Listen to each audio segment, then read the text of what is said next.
You are holding a miracle right now. You just don't know it yet. Most people never think about paper. Not really. It sits on desks, it wraps around gifts, it catches spilled coffee. It is the background material of civilization. So ordinary, so perfectly unremarkable, that we forget to wonder how it came to exist at all. But here is the thing about ordinary objects. The more deeply you look at them, the stranger they become. Music swell, then settle. Imagine a single sheet of paper, plain white. The kind sitting in a printer tray somewhere in the world right now. A billion of them, waiting. You know this object. You've known it your whole life. It is flat and smooth and clean and thin, and it does what you expect it to do. You fold it. You write on it. You tear it along a straight line and feel a small, satisfying release of tension as the fibers separate. Nothing mysterious here, except that single sheet of paper is, at its core, a graveyard. A beautiful, white, perfectly pressed graveyard. Every fiber in that page was once alive. Every microscopic strand was once part of a cell wall in a living plant, a reed swaying in a warm river delta, a bamboo stalk crackling in an autumn wind, a mulberry tree with its arms wide open to the sun. The paper does not simply contain the memory of living things. It is living thing, transformed, compressed, unlocked from one form and pressed into another. And the process by which this happened, this alchemy, this transformation, is one of the oldest, most quietly astonishing stories in human history. So let us begin. Not at the beginning, because there is no single beginning to this story. Let us begin, instead, the way all the best stories begin, in the middle of something extraordinary. Before paper, the world carried its knowledge in heavy things. Think about that for a moment. Before paper arrived, every important thought, every law, every prayer, every love letter, every astronomical observation, every trade agreement had to be carved, pressed, or burned into something that weighed as much as the thought was worth. Clay tablets, stone columns, bamboo slips, wooden tablets, bone, tortoise shell.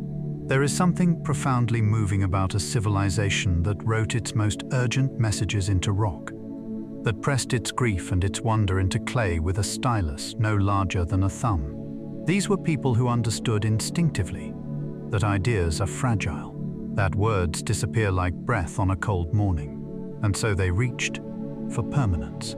They reached for stone. But stone does not travel well. In ancient China, before paper arrived, scholars and officials wrote on strips of bamboo, thin slats, split from the culm, dried and bound together with cord into bundles that could hold a single document or an entire book. A short text might require dozens of strips. A longer work might require hundreds, lashed into scrolls so heavy and so cumbersome that moving a library meant moving something closer to a lumber yard. A civilization that records its knowledge in heavy things is a civilization that struggles to carry its own thoughts.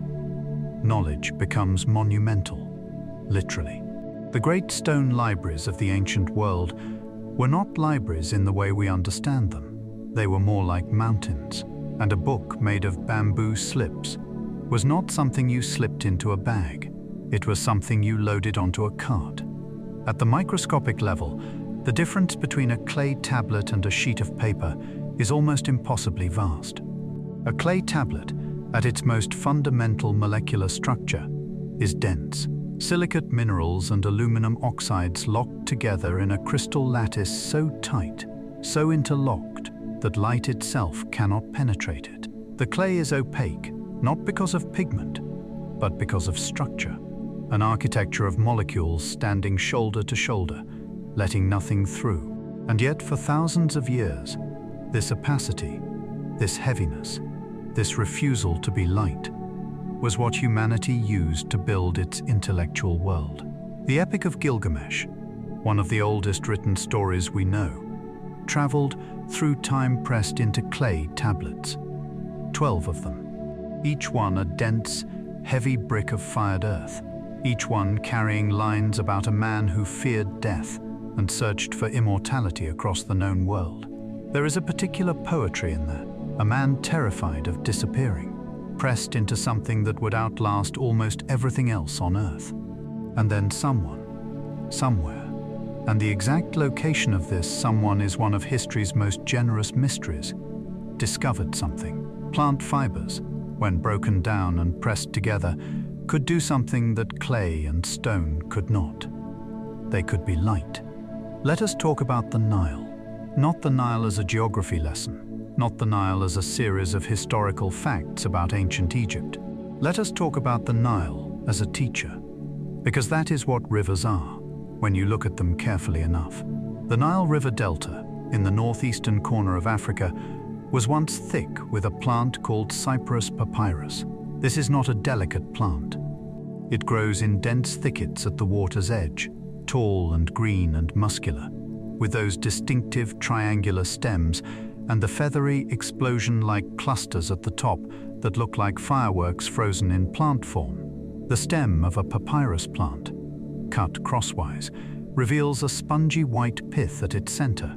This pith is made of parenchyma cells, thin-walled, loosely packed, full of air spaces. When you hold the cut edge of a papyrus stem, the white interior feels almost like damp foam rubber, soft, yielding. It does not resist your touch.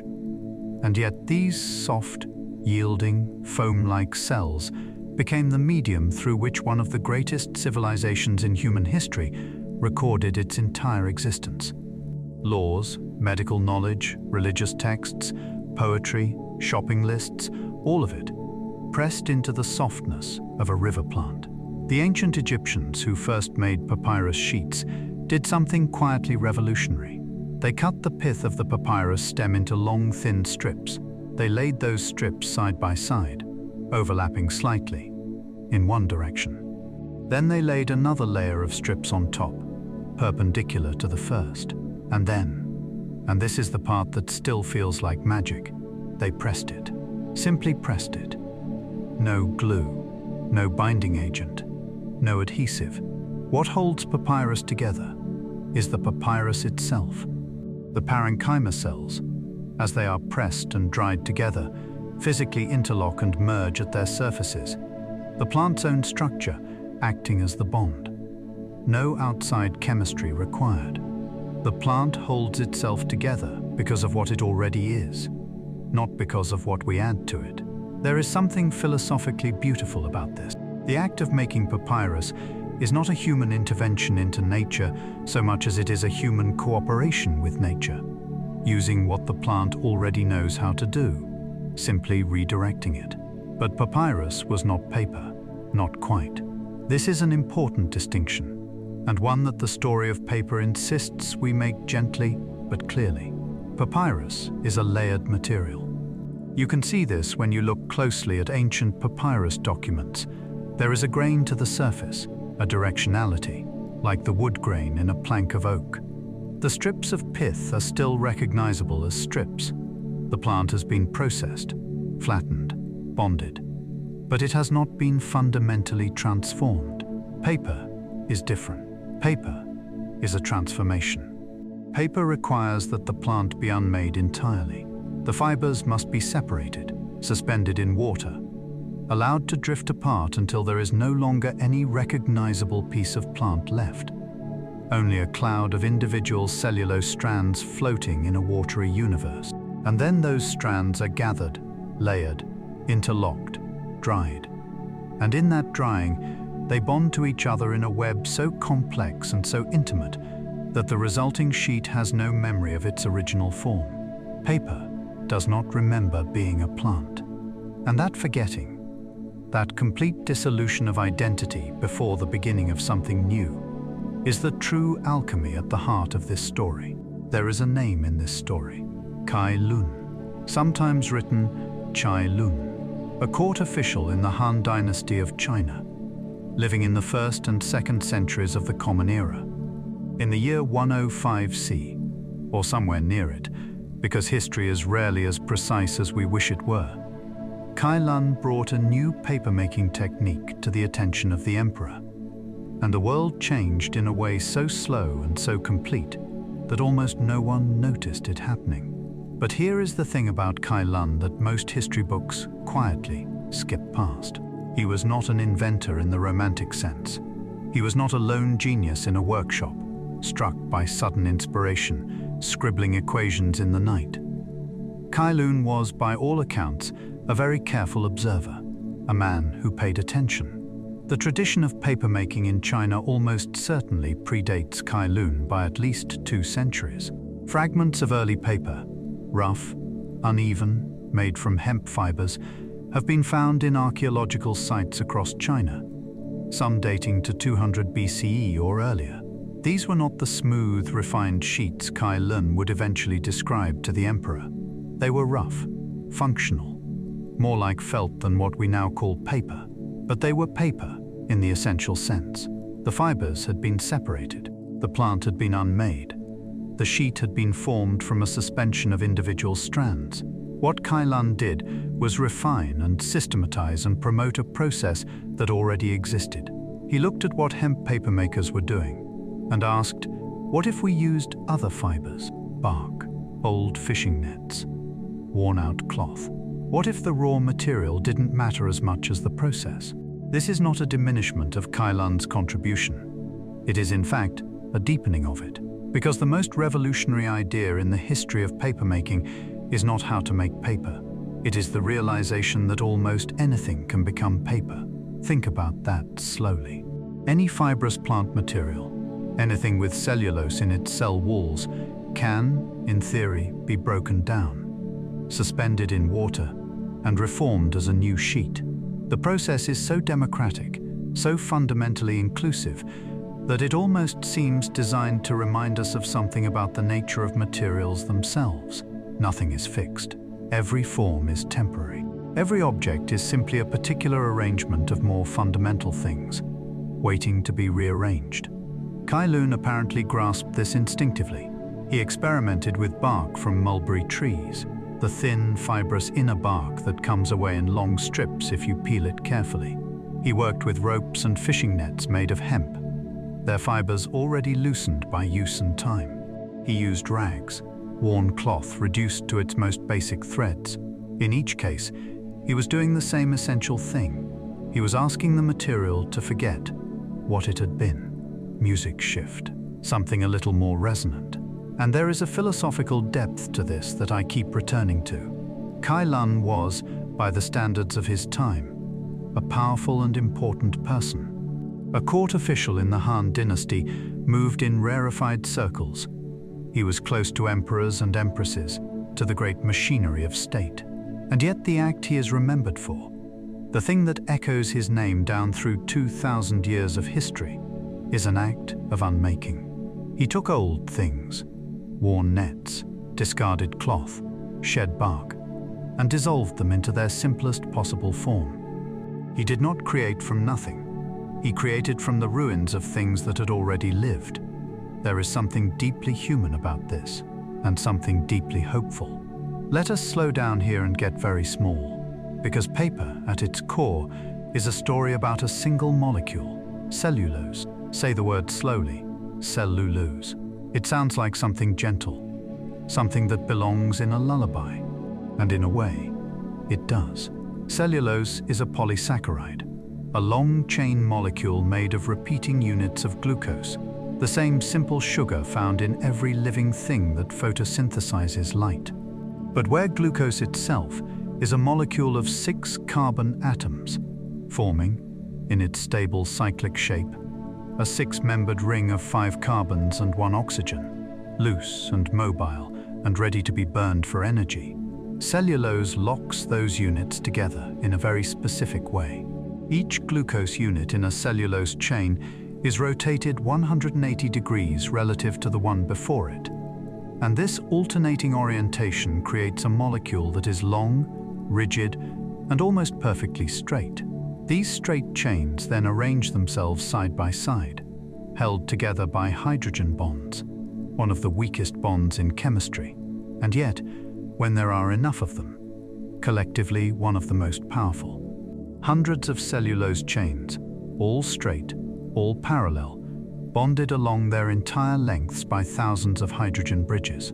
Together, they form a structure called a microfibril, and microfibrils bundle together into fibrils, and fibrils weave together into the wall of a plant cell.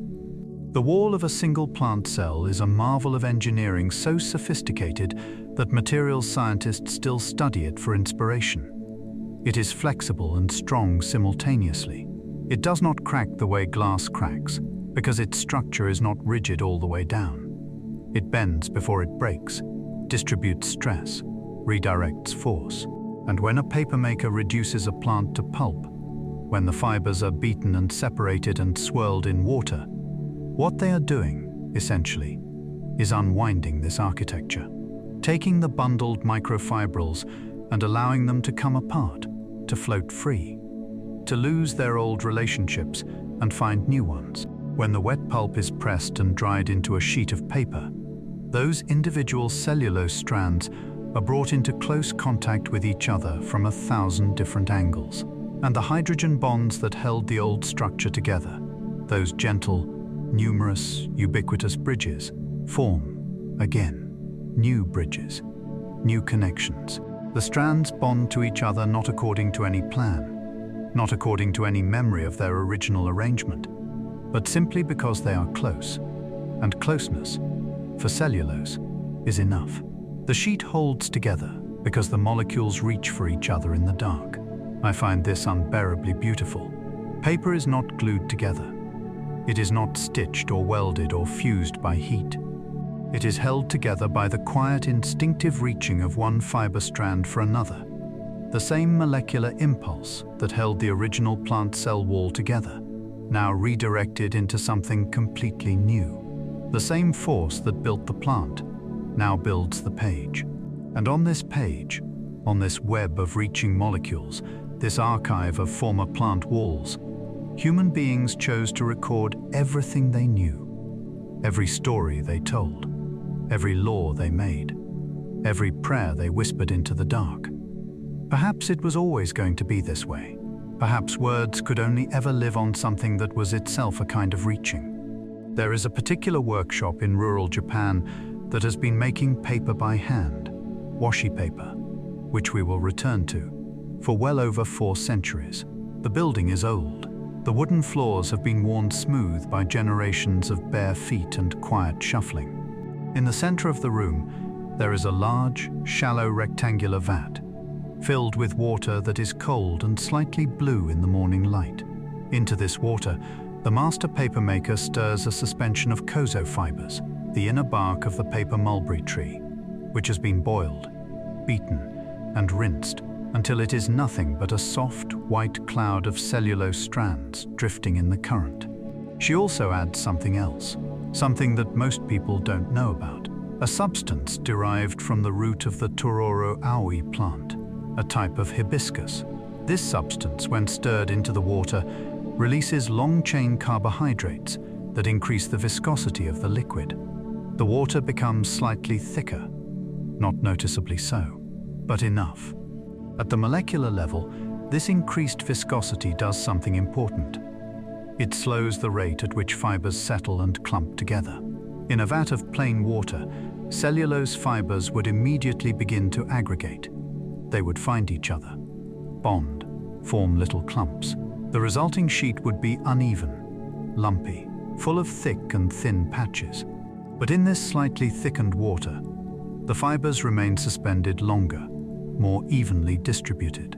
They are held apart just enough, just long enough, for the papermaker to capture them before they settle. Water, in other words, keeps the fibers from bonding until the moment of its own departure. Water holds the door open until it leaves.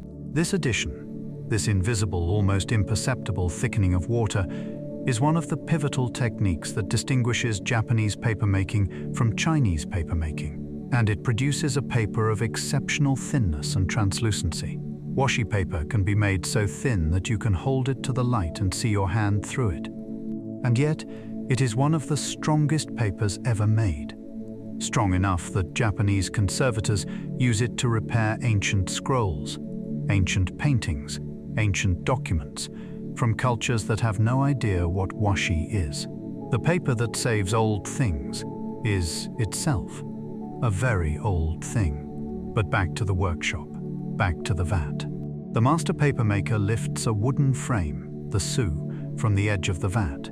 It is a rectangular grid of fine bamboo strips, lashed together with silk thread, flat and even and slightly flexible. She holds it with both hands, at the far edge of the vat, and slides it beneath the surface of the fiber-thick water. Then she lifts it. This motion, this lifting, is everything. As the frame rises from the water, it carries with it a thin film of the suspended fibers. The water pours back into the vat through the gaps between the bamboo strips. The fibers, too large to pass through those gaps, are left behind, laid out across the surface of the screen, in a soft, wet, almost transparent layer. But the motion is not simply up. The master maker rolls the frame, back, forward, side to side, in a complex, rhythmic, almost dance-like movement that causes the water to surge across the surface of the screen in controlled waves.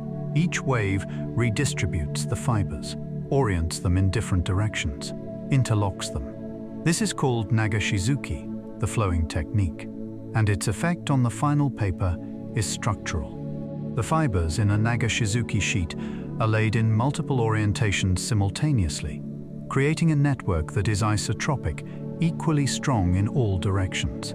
Tear the paper from the left and it resists. Tear it from the top and it resists equally. There is no weak axis. Every sheet of paper begins as a wave. Every sheet of paper is the fossilized memory of water in motion. The wet sheet is then laid carefully onto a flat board and pressed gently against its surface, a motion as delicate as setting a sleeping child into a bed. Other sheets are layered on top, one by one, until there is a small stack.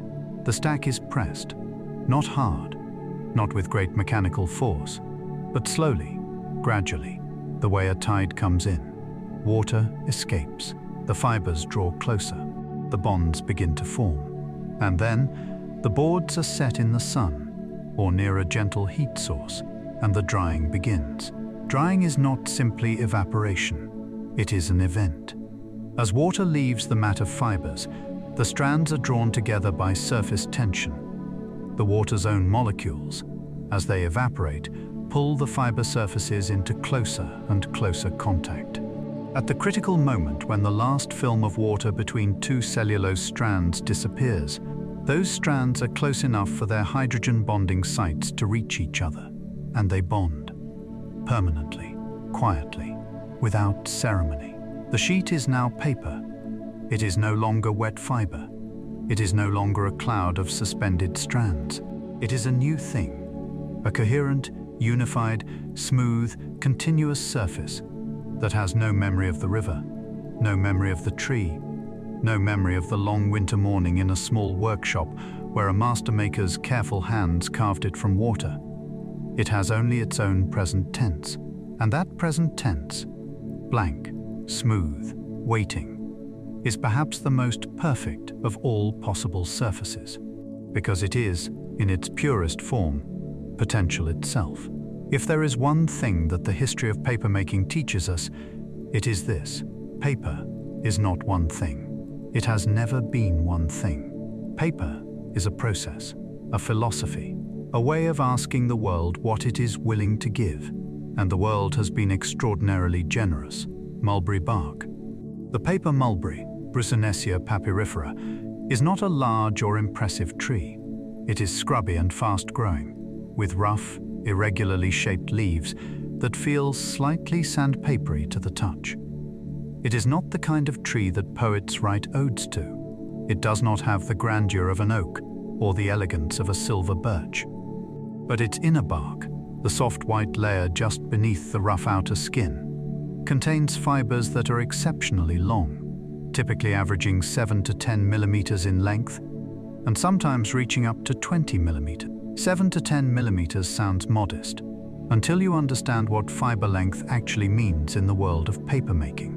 Long fibers create more opportunities for hydrogen bonding, more overlap between individual strands, a denser, more complex network in the finished sheet. Long fibers make strong paper, and the fibers in mulberry bark are among the longest of any paper-making plant on Earth. They dwarf the fibers found in softwood pine pulp. They give washi paper its legendary strength, the ability to outlast almost everything made from shorter, less interlocking materials, which is perhaps why paper mulberry trees have been cultivated for papermaking across a swath of Asia so wide it staggers the imagination. From Japan, to China, to Korea, to Nepal, to Southeast Asia. There are villages in these countries where paper mulberry has been grown for so many centuries that the trees themselves seem to belong to the landscape, as naturally as the mountains and the monsoon rains. In Bhutan, high in the Himalayas where the air is thin and sharp and cold, papermakers still harvest Daphne bark from plants growing on steep hillsides, carry it down on their backs, and process it by hand using techniques that are at least 1,000 years old. This tradition, known as Daiso or Daisho, produces a paper of remarkable character, warm and slightly textured, soft enough to feel almost like cloth. The Daphne plant gives generously in these thin-aired altitudes, and the paper it becomes carries something of the mountain in its surface. They are making paper in the mountains. The paper is made from the mountain's own plants, bamboo. There is something almost humorous about bamboo as a paper-making material.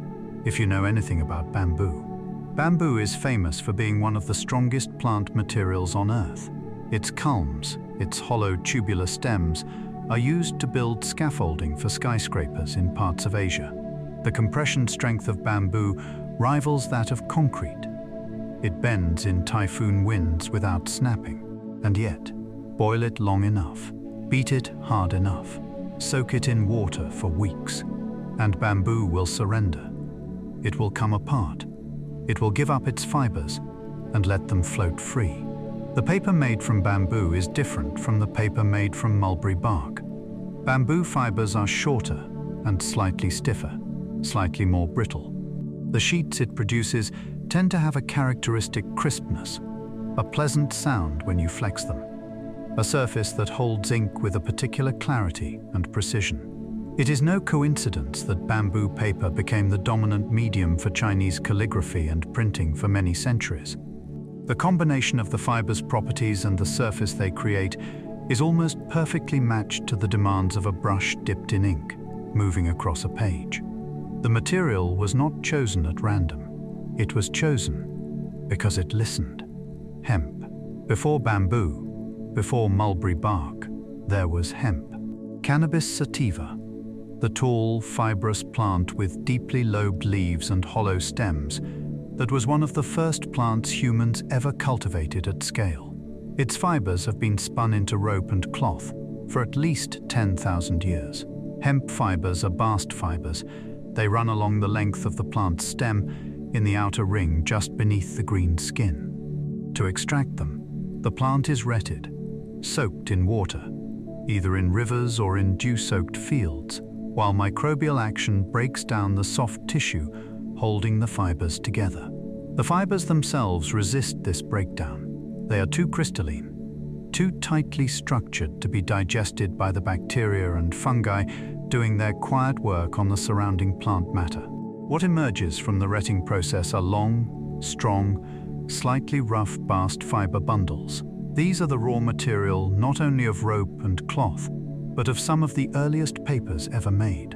The rags and worn cloth that Kai Lun experimented with in his workshops were almost certainly hemp cloth, the everyday textile of ordinary Han Dynasty life. A worn-out hemp shirt, a frayed hemp sack, a length of hemp rope that had served its purpose on a boat and been discarded on a riverbank. All of it fed into the papermaker's vat, old things becoming new things, the exhausted becoming the essential, rag paper.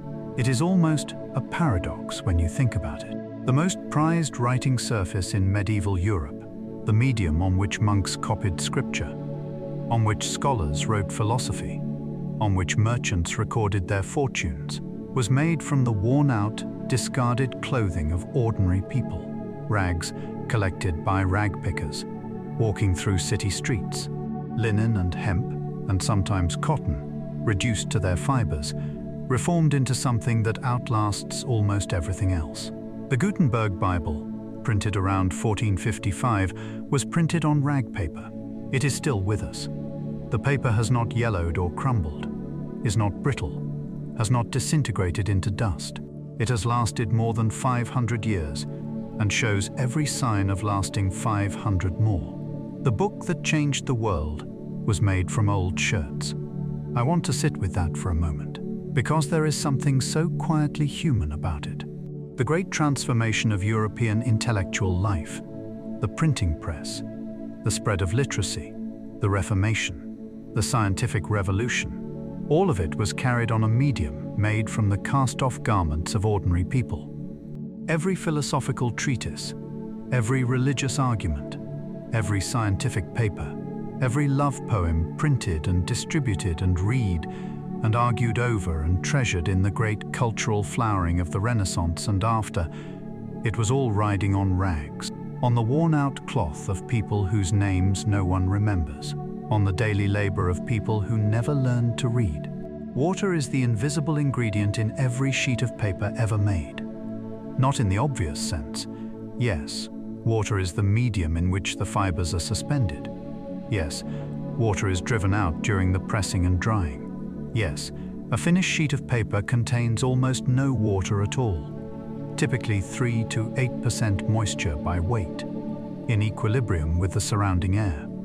But water is not simply a medium, it is a participant. The water molecules that surround each cellulose fiber in the vat do something remarkable.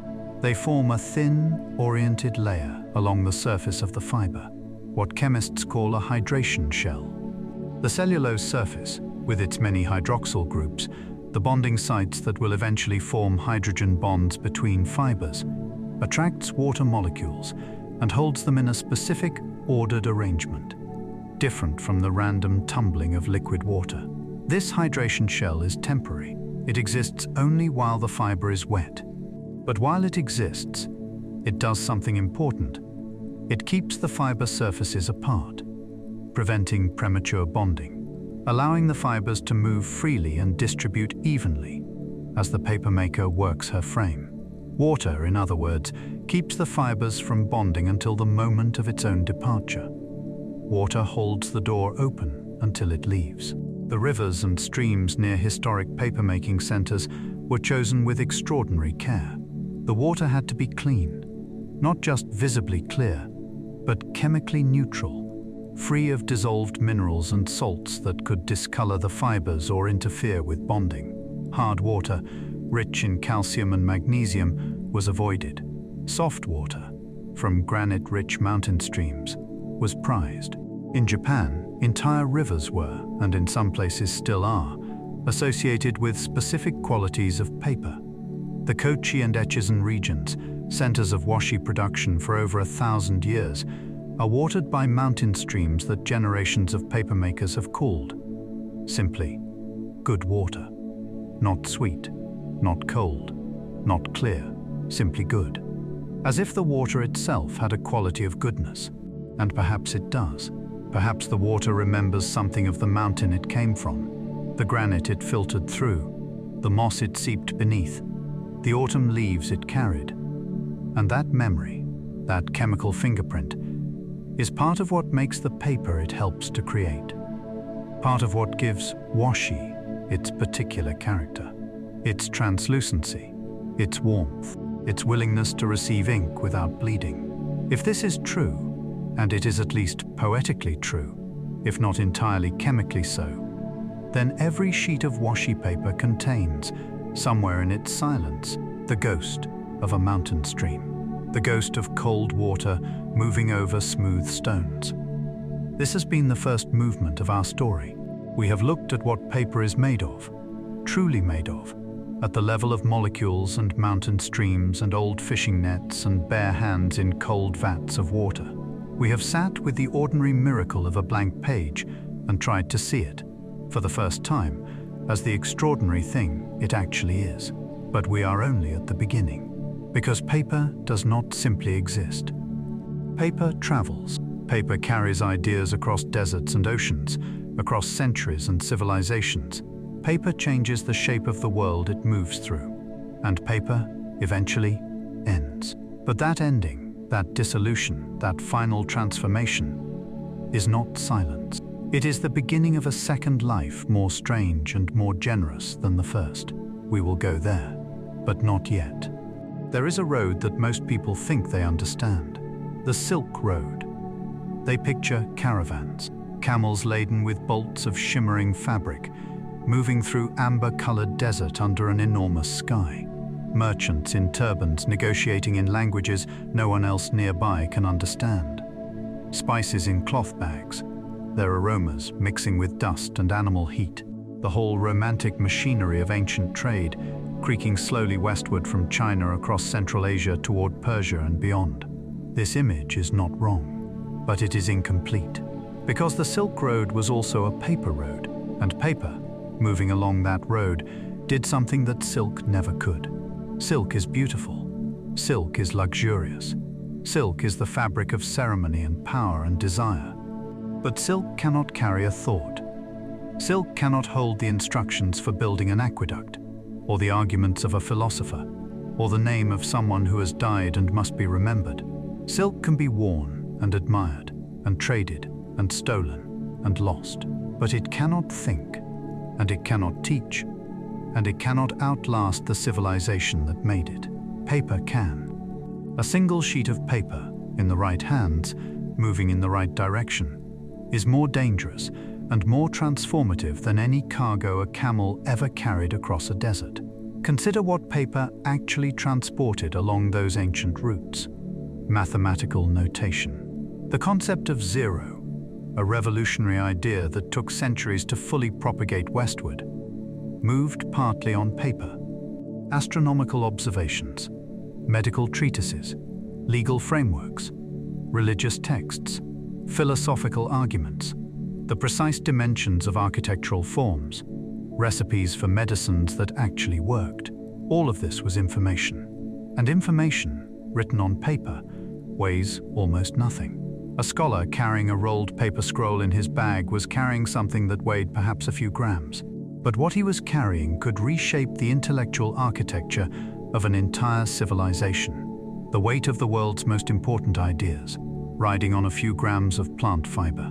The exact routes by which papermaking knowledge spread westward from China are, like many of history's most significant transmissions, not entirely clear. History has a habit of poorly documenting its most important moments, while obsessively recording its most dramatic ones. We know the dates of battles. We often do not know the dates of ideas. But somewhere around the mid-8th century, around 751 CE, a battle was fought near the city of Talas, in what is now roughly the border region of Kyrgyzstan and Kazakhstan. The forces of the Tang dynasty faced the armies of the Abbasid Caliphate. The Tang forces were defeated.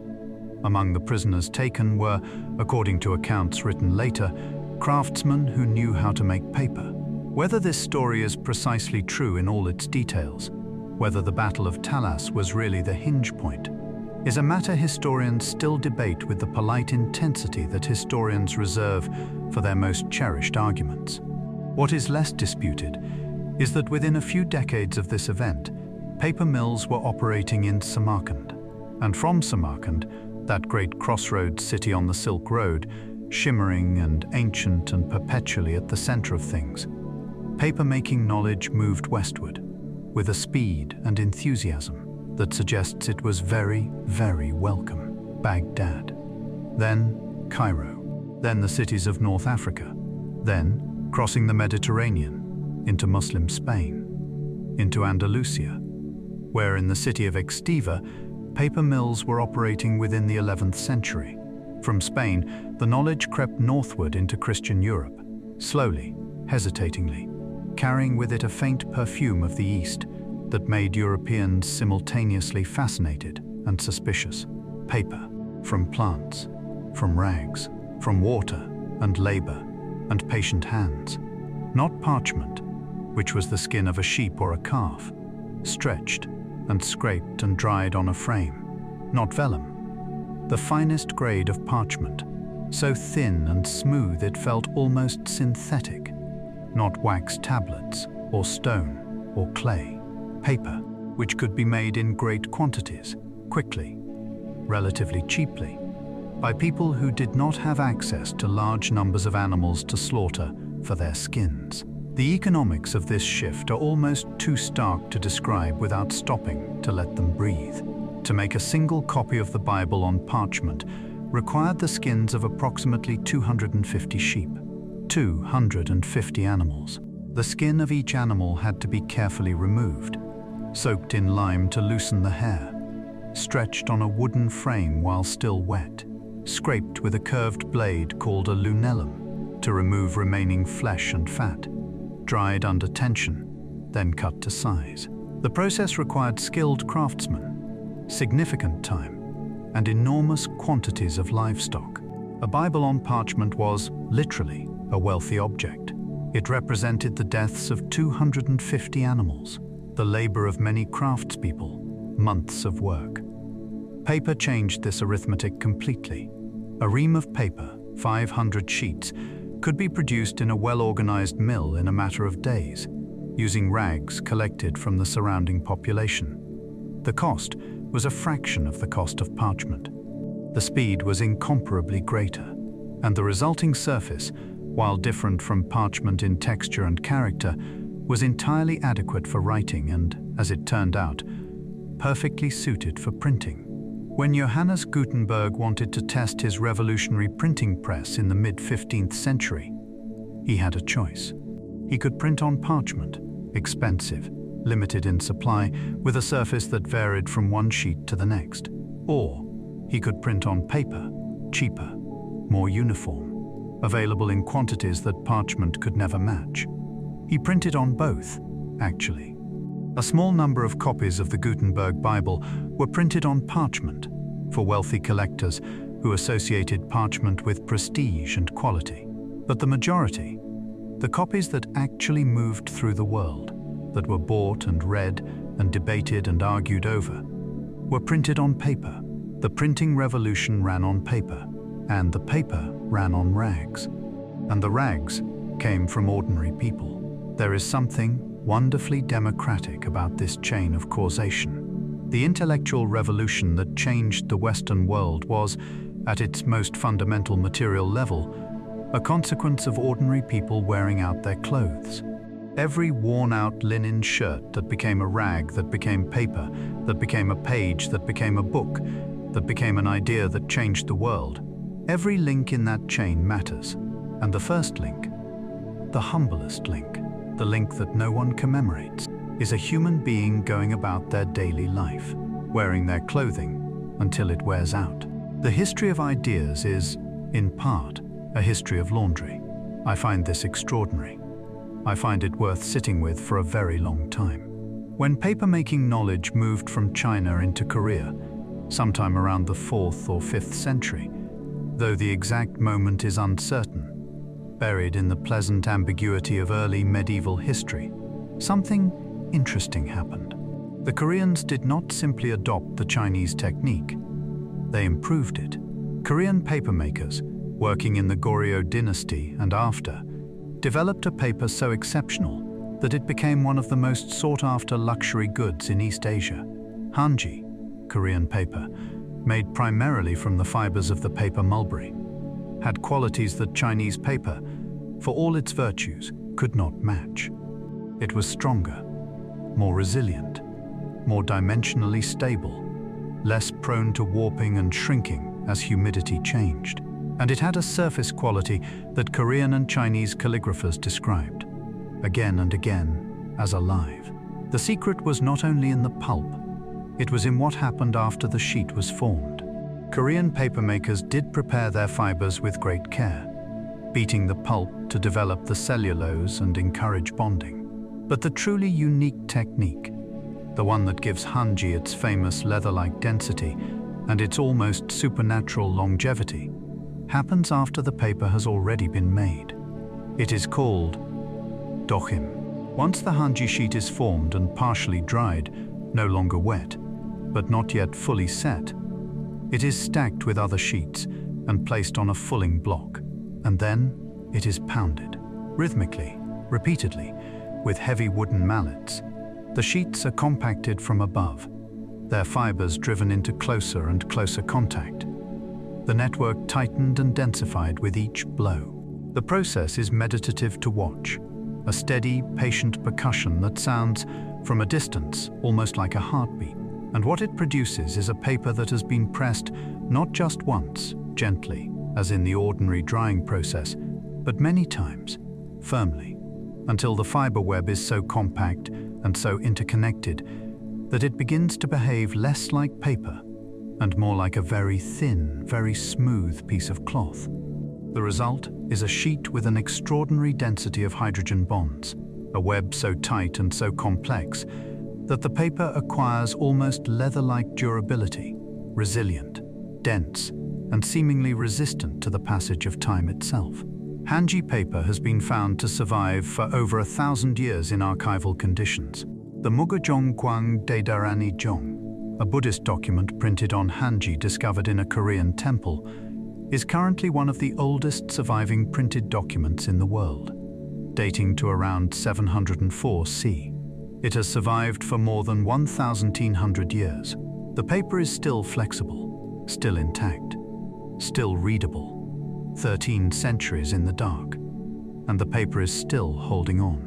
When papermaking reached Japan, traditionally said to have arrived via a Korean Buddhist monk named Damjing in 610 C, though again, the historical record breathes rather than shouts on this point.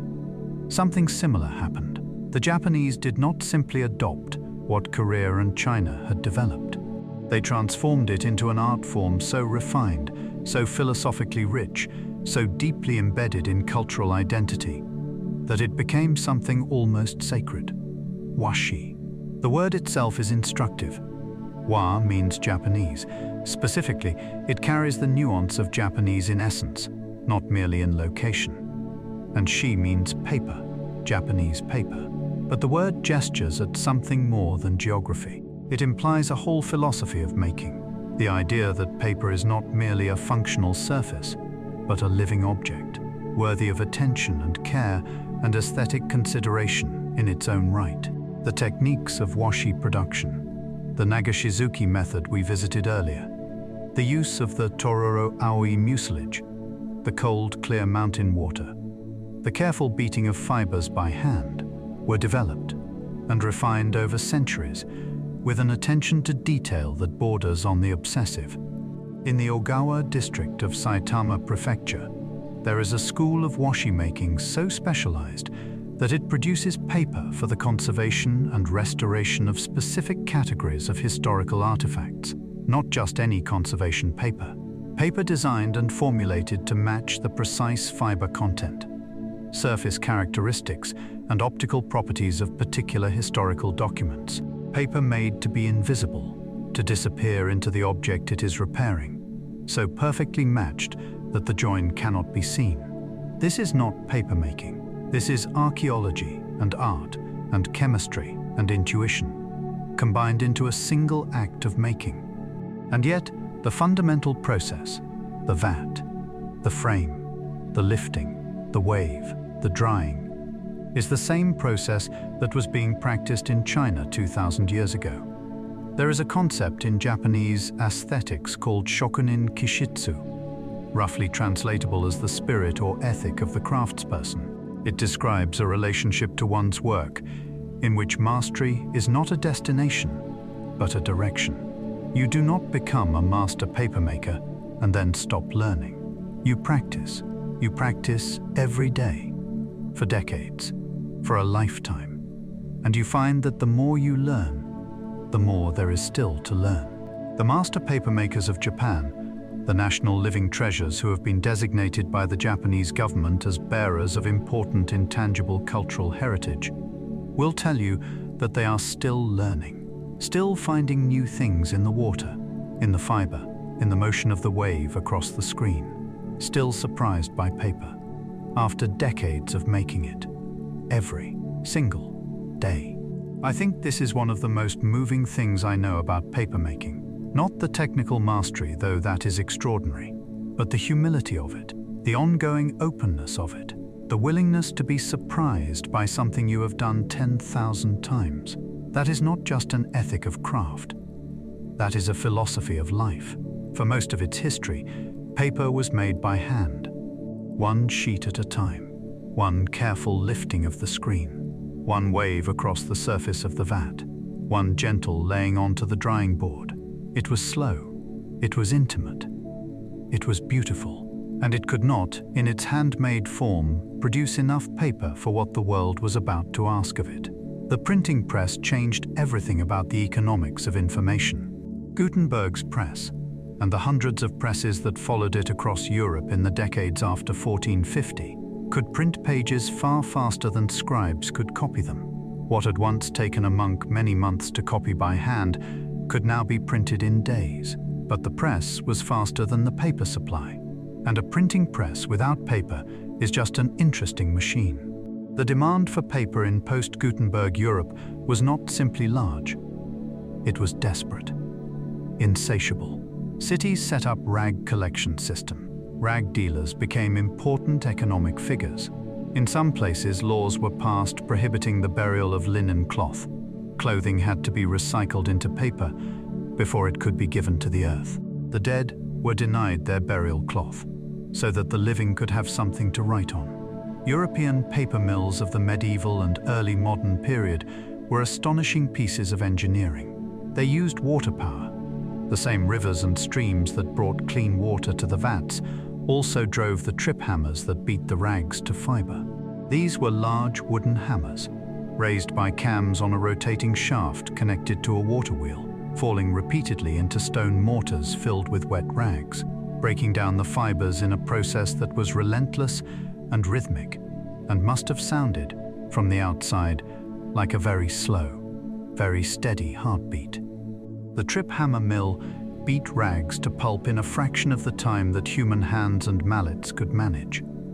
This was the first mechanization of papermaking, and it was already, even in this early form, a collaboration between human ingenuity and natural force. The rivers of northern Italy, France, and Germany powered paper mills that supplied the printing presses of the Renaissance. The water that had made clean the vats also turned the wheels that drove the hammers. The same element that participated in the chemistry of papermaking also powered the machinery. Water, again, invisible and essential, and everywhere in this story.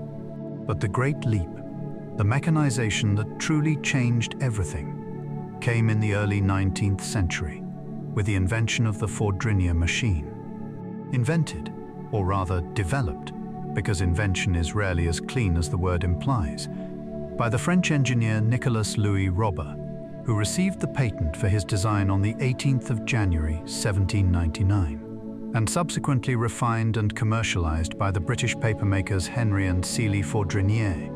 This machine did something that must have seemed almost magical to anyone who had grown up watching paper being made one sheet at a time. It made paper continuously, not one sheet, not a stack of sheets, a continuous ribbon of paper, emerging from one end of the machine in an endless moving surface, like a river of white, running in the opposite direction from the river of water that powered it.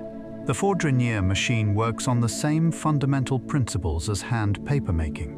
A dilute suspension of fiber in water is spread across a moving wire mesh screen, the Fordrinier wire. Water drains through the mesh by gravity and suction. The fibers are left behind, forming a continuous wet mat. This mat passes through pressing rollers that squeeze out more water. In Robert's original design, the resulting ribbon still had to be cut and hung to dry. The heated drying cylinders that complete the process in a modern mill were not added until Thomas Bonsor Crompton perfected them in 1820, 2 decades later. But once that final piece was in place, the machine was complete. What exits the other end of a modern paper machine is paper, continuously, endlessly, at speeds that have been pushed to over 1,000 meters per minute. 1,000 meters of paper per minute. Stand beside a modern high-speed paper machine, and you will feel something like vertigo. The machine is vast, the length of a city block, its pressing and drying sections gleaming with metal and steam. The sound is constant and enormous, a deep mechanical roar that you feel in your chest as much as hear with your ears. The paper itself moves so fast that you can barely see it, just a pale blur, a rushing whiteness, disappearing into the machine. And yet every millimeter of that rushing white surface is still, at its most fundamental level, a web of cellulose fibers holding hands with their neighbors in the dark. Still a consequence of molecular forces that have not changed in 2 billion years. Still plant material, transformed. The Fordrinier machine made modern civilization possible in a very literal sense. Newspapers, legal documents, books in quantities that anyone could afford, packaging, wallpaper, banknotes, all of it, running on an endless ribbon of reformed plant. But mechanization came with a cost that would take nearly 2 centuries to fully reckon with. Rag paper, handmade or machine-made, was a remarkably stable and archival material. As we have seen, it could survive centuries with its chemistry intact, but rags were limited. The supply of worn linen and hemp cloth could not keep pace with the Fordrinier machine's appetite, and so papermakers looked for a new raw material. They found it, as humans so often find the things they need, in the thing that was most available, most overlooked, most taken for granted. They looked at the forests. And the forests, as they always do, gave generously. Wood is an unlikely paper-making material. Not because of its cellulose. Wood has plenty of cellulose, perfectly good cellulose, in quantities that make the hemp farmer's harvest look like a kitchen garden. But wood has something else, something that papermakers did not immediately know how to deal with.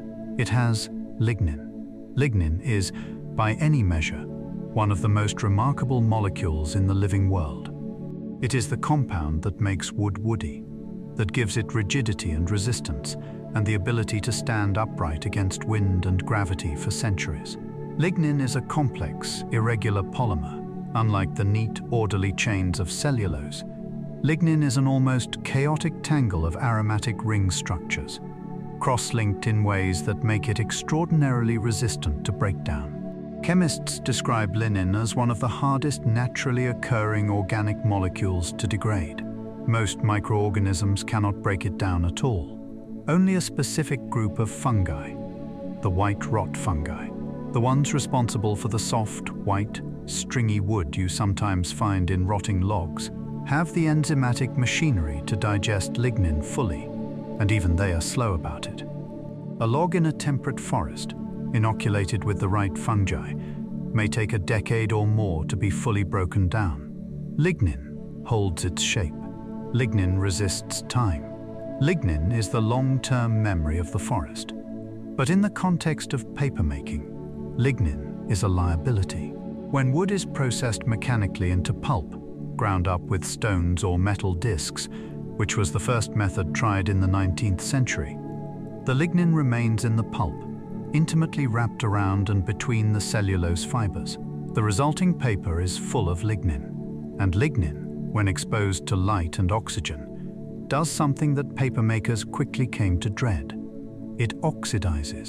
Oxidized lignin turns yellow, and then brown, and then, over time, brittle. The aromatic ring structures in lignin, when their chemical bonds are attacked by oxygen, rearrange to form light-absorbing structures called chromophores, conjugated bonds within the lignin itself that absorb certain wavelengths of light and reflect others. Yellow light, brown light.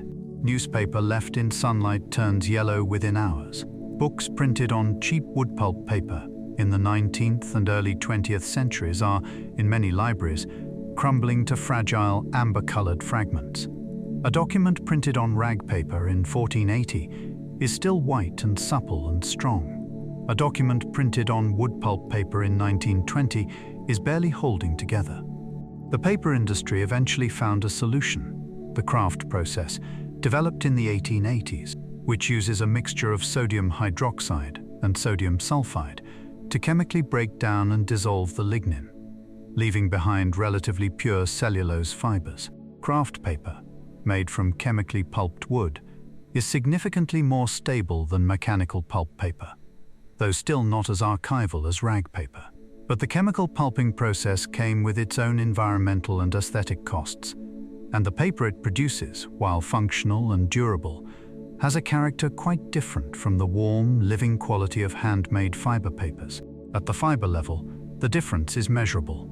Craft pulping reduces the average length of cellulose fibers compared to hand-beaten plant fibers. The fibers in craft pulp are shorter, less fibrillar, less able to form the dense, complex hydrogen bonding networks of handmade paper. The result is a paper that is adequate, often very good, but rarely extraordinary. And yet the abundance made possible by wood pulp and chemical processing changed the world with an effectiveness that no handmade paper, however beautiful, ever could. By the late 19th century, wood pulp made paper so cheap that massive daily newspapers could be profitably produced and sold for a penny, not a single penny for a pamphlet, but a penny for a paper that reached hundreds of thousands of readers every morning. Cheap enough that literacy campaigns could put a primer in the hands of every child. Cheap enough that science could move at the speed of publication, rather than the speed of manuscript copying. The information revolution of the 20th century, the cascade of scientific papers, patents, novels, political pamphlets, instruction manuals, love letters, legal documents, and packaging that constitutes the material backdrop of modern life. All of it was made possible by wood pulp. Abundance is its own kind of alchemy. When a thing is rare, it is precious, and only the powerful touch it. When a thing is common, it becomes democratic, and everyone can reach for it. Paper's great democratizing moment came not when Kai Lun presented his technique to the Han Emperor, and not when Gutenberg ran his first printed page, but when the Fordrinier machine and the chemical pulp mill together made paper so abundant, so cheap, so available, that a child in a poor family could take it for granted, could treat it as ordinary, could hold a miracle without knowing it. Paper is white. We say this so casually, so automatically, that we never stop to ask what we mean. White is not a color in the strict physics of the thing. White is the presence of all visible wavelengths of light simultaneously. Nothing absorbed, everything reflected. A white surface is a surface that refuses to preferentially take any color of light for itself. It gives everything back. The whiteness of paper is not natural, it is achieved. Cellulose fibers, in their natural state, are not perfectly white. They are slightly cream-colored, the warm pale tone of a dry grass stem in late summer, or the inside of a coconut. The natural chromophores in the fiber, the tiny residual amounts of flavonoids and other pigment molecules left even after thorough cleaning, absorb a small amount of blue wavelength light, giving the fibers their warm cast. To make paper truly white, paper makers traditionally had to bleach it. And bleaching, the use of sunlight, and later of chemical oxidizing agents like chlorine and chlorine dioxide, is itself a fascinating process. Bleaching removes color by chemically destroying the chromophore molecules. The double bonds in those molecules, the specific bond arrangements that allow them to absorb light at certain wavelengths, are attacked by oxidizing agents and broken apart. The molecule loses its ability to absorb specific wavelength. It loses its color. The paper, paradoxically, becomes white by becoming a collection of colorless molecules. White paper, then, is paper that has been chemically silenced. Every molecule on its surface has been prevented from speaking in color. Everything is equally quiet. Everything reflects equally. And into this equal, democratic silence, we pour our ink. There is something philosophically powerful about the choice of white as the standard for paper. It is not an inevitable choice. Many traditional papers are not white. Nepalese locta paper, made from the bark of the Daphne shrub in the Himalayas, is often a warm honey or tan color, and it is beautiful as it is. Japanese kinwashi paper, whose name translates as golden washi, gets its characteristic shimmer not from actual gold leaf, but from the inclusion of coarse, unbleached abaca fibers left in the pulp, threads that catch light differently from the surrounding cellulose and give the sheet a warm, metallic luminescence. Korean jumchi paper, made by crumpling and pounding hanji sheets together until they fuse into a textile-like material, is the color of old cream and feels like soft leather. All of these are paper. All of them work. All of them receive marks and carry meaning. But white, pure, bleached, total reflection white, became the global standard. And it has shaped, in ways we rarely acknowledge, our relationship to the act of writing. A blank white page is, psychologically, a very particular thing. It is a surface of pure potential and pure demand simultaneously. Its whiteness insists. It says, something should be here. It makes visible, by contrast, the absence of marks, and that absence feels, to a writer, like a kind of accusation. The white page is the most terrifying thing many writers will ever face, and yet it is also, exactly because it has given everything back, because it has refused to keep any color for itself, the most generous thing imaginable. White paper holds whatever you bring to it, without judgment, without preference, without memory of the last thing written on a sheet just like it. Every white page is a new beginning. Every white page is an open hand. There is a particular kind of paper object that changed the shape of human ambition more completely than any book ever written, more than any law, more than any religious text, more than any philosophical treatise or scientific paper or royal decree. The map. A map is paper pretending to be the world. Or rather, and this is the more interesting way to think about it, a map is the world's attempt to understand itself, mediated through human hands, human observation, and human desire. Consider what a map actually is, when you look at it without the veil of familiarity. It is a flat sheet of plant fiber on which someone has drawn, in ink, a set of symbols that represent, approximately, imperfectly, always partially, the curved surface of a planet three-dimensional in space. It is an act of radical reduction. A condensation of reality so extreme that a continent, with all its mountains and rivers and forests and cities, and the billions of lives being lived across its surface at this very moment, becomes a faint line of brownish ink on a surface you could lift with one hand. The paper itself participates in this act. Paper, unlike stone or metal, has a particular relationship with the marks made on it. Ink does not simply sit on top of a sheet of paper the way paint sits on glass. Ink penetrates. The liquid vehicle of the ink, oil or water or gum, carries the pigment particles into the interstices between the cellulose fibers, where they lodge themselves, trapped in the web of the sheet, held both by the paper's physical structure and by chemical attraction between the pigment and the fiber surface. The mark becomes part of the paper. The map becomes part of the surface it is drawn on. And this integration, this marriage of mark and medium, gives paper maps a permanence that other drawing surfaces cannot match. The great medieval and early Renaissance mappamundi, the vast world maps of the 13th, 14th and 15th centuries, the Hereford map, the Ebstorf, the Fra Mauro, were drawn on vellum, animal skin stretched and scraped to a smooth, durable surface that paper of the era could not match in scale or prestige. Some of the smaller navigational charts, the Portolan charts that sailors actually carried, were drawn on early European paper. Both survived. Both are still with us, not because they were kept in perfect conditions. They were folded, handled, unfolded, argued over, folded again. They were carried on ships and in saddlebags and across mountain passes. They survived because the marks made on them became part of the material itself. But here is the thing about maps that I keep returning to. The thing that seems to me most profound. A map does not simply record the world. A map produces the world.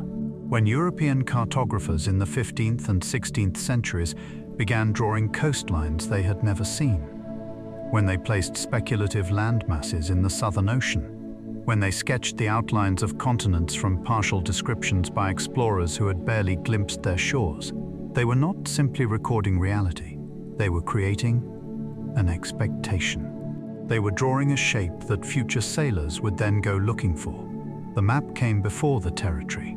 The line on the paper preceded the coastline it claimed to represent, and sailors, holding those maps on paper ships in paper seas, sailed out into the world to make the map true. There is something about this, something about the way paper maps helped humans move through the world by giving them a version of the world to move toward, that feels deeply important.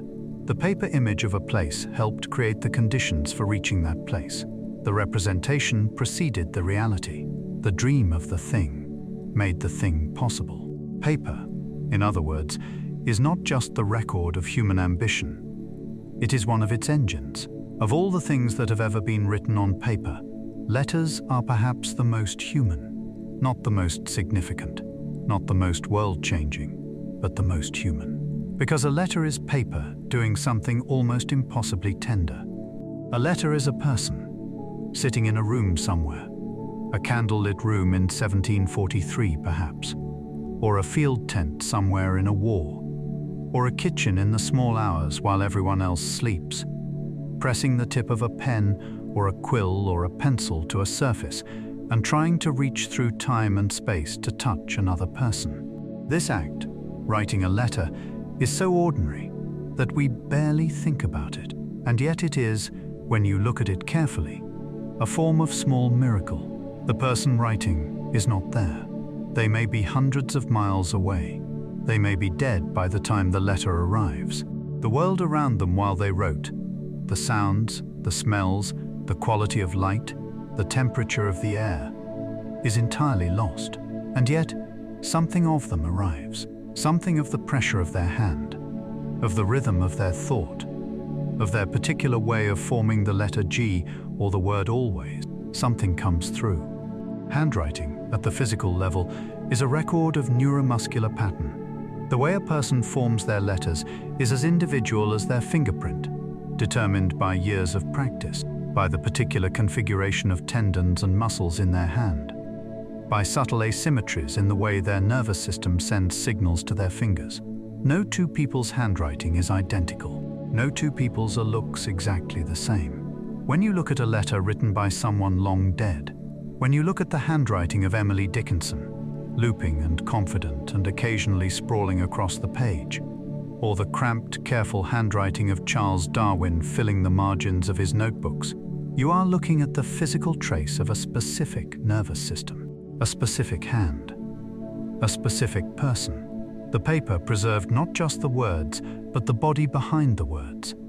The paper kept the ghost of the hand. There is a letter written by a Roman cavalry officer stationed on the northern frontier of Roman Britain, dating to approximately 100 C, found preserved in the waterlogged soil at Vindolanda, a fort sitting in the windswept hills, where Hadrian's Wall would eventually be built. Though in Masculus's time, the wall was still 2 decades away from existing. It is written on a thin slab of wood, not paper, but the impulse is the same. The officer, a decurion named Masculus, writes to his commanding prefect about the needs of his men. He asks, with a familiarity that feels almost touching across 2,000 years, for beer to be sent. His soldiers have none. He mentions the cold. He presses his case with the careful, slightly anxious tone of a man who knows he is asking a favor. The letter is almost inexpressibly moving, not because of its content. It is genuinely unremarkable in content, but because of its texture, its humanness, its absolute insistence on the ordinary. Men, cold and far from home, wanting beer and warmth and to be looked after. 2,000 years ago. And the paper, or the wood, in this case, kept him. Paper letters have done this over and over throughout history, have kept people who would otherwise be entirely lost. A medieval merchant's letter to his wife, found in an archive in Tuscany, tells us about the texture of an ordinary marriage in the 14th century. A sailor's letter home, never sent, found on the wreck of a ship, tells us about a particular afternoon of hope and homesickness. A love letter, a letter of apology, a letter of condolence. These are paper doing its most essential work, not recording power or knowledge or civilization, but recording people, ordinary, irreplaceable, unrepeatable people, keeping them, briefly, from disappearing entirely. Somewhere in 10th century China, a merchant faced a problem. He had a great deal of money. This was, in theory, a good problem to have. In practice, it was a very heavy problem, because money, in Tang and early Song dynasty China, meant coins, heavy bronze coins with square holes in the center, strung together on cords, carried in bags, weighed rather than counted. A large transaction required a very large quantity of very heavy metal. The solution, arrived at tentatively, practically, without any sense of the philosophical enormity of what was happening, was paper. Merchants began depositing their coins with trusted dealers and receiving in exchange a paper certificate representing the value of what they had deposited. This certificate, called jiaozi, could then be exchanged with other merchants for goods, or redeemed at the issuing dealer for the original coins. Paper standing in for metal, a symbol standing in for substance. The philosophical leap here is so large that it becomes almost invisible when you describe it simply. But think about what was actually happening. A piece of paper, a piece of processed plant fiber, covered in ink marks, was being treated as if it were a pile of metal coins, not similar to, not a record of, as if it were. The paper was not valuable because of what it was made of. A sheet of jiaozi was worth no more as raw material than any other sheet of paper. It was valuable because everyone agreed it was valuable. This is what economists call fiat, from the Latin for let it be done. Fiat money has value because an authority declares it to have value, and because the population agrees, and because everyone in the chain of transactions trusts that the next person will also agree. The cellulose fibers in a banknote form hydrogen bonds with their neighbors. The bonds are real. The chemistry is real. The paper is real. But the value printed on it is a shared dream, a collective agreement, a story everyone is telling simultaneously. And this is, perhaps, the most extraordinary thing paper ever did. Paper money revealed something true about all money, and in a larger sense, about all value. That value is not a property of objects, it is a property of relationships. It exists not in things but between people. A piece of gold is valuable because we agree it is. A diamond ring is valuable because we agree it is. A piece of paper with numbers and faces printed on it is valuable because we agree it is. The agreement is everything. The paper is just the agreement made visible. The Chinese imperial government, watching the private merchant jiaozi system with a mixture of admiration and concern, eventually took it over. By 1023, the Song dynasty was issuing government-backed paper currency. By the time Marco Polo visited China in the 13th century, paper money was the standard medium of exchange across much of the country. And Marco Polo's description of it, in his famous account of his travels, scandalized European readers who could not imagine trusting a piece of paper with the weight of commerce. But of course, they learned. Europe adopted paper money gradually and reluctantly, and then completely. By the 19th century, the paper banknote had replaced coinage as the primary medium of everyday commerce across much of the world. And by the 20th century, paper money itself was beginning to be replaced by something even more abstract: digital signals, electronic records, numbers in a database. The dematerialization of money has continued steadily. We moved from heavy metal to light paper, and from light paper to pure information. Paper was the middle stage, the transitional moment. the point at which humanity first learned that the symbol could serve for the thing itself. Every digital transaction you make today carries, somewhere in its ancestry, the memory of a 10th century Chinese merchant deciding to trust a piece of paper more than he trusted his own bag. A book is a building made of paper, not metaphorically, literally, structurally, architecturally. A book is a designed space that you enter and move through, with rooms and corridors, and sudden openings and quiet alcoves. The spine is the load-bearing wall. The pages are the floors, each one a level you stand on briefly before moving to the next. The cover is the door, the threshold between the outside world and the interior space that the book creates around you. Paper made the book possible, not just as a practical matter of finding a suitable material, though paper is ideally suited to the book format in ways that papyrus and clay and silk are not. Paper made the idea of the book possible, the idea of a portable, contained, organized space for thought. The physical structure of a Western-style printed book is a marvel of material science. The pages are not simply stacked.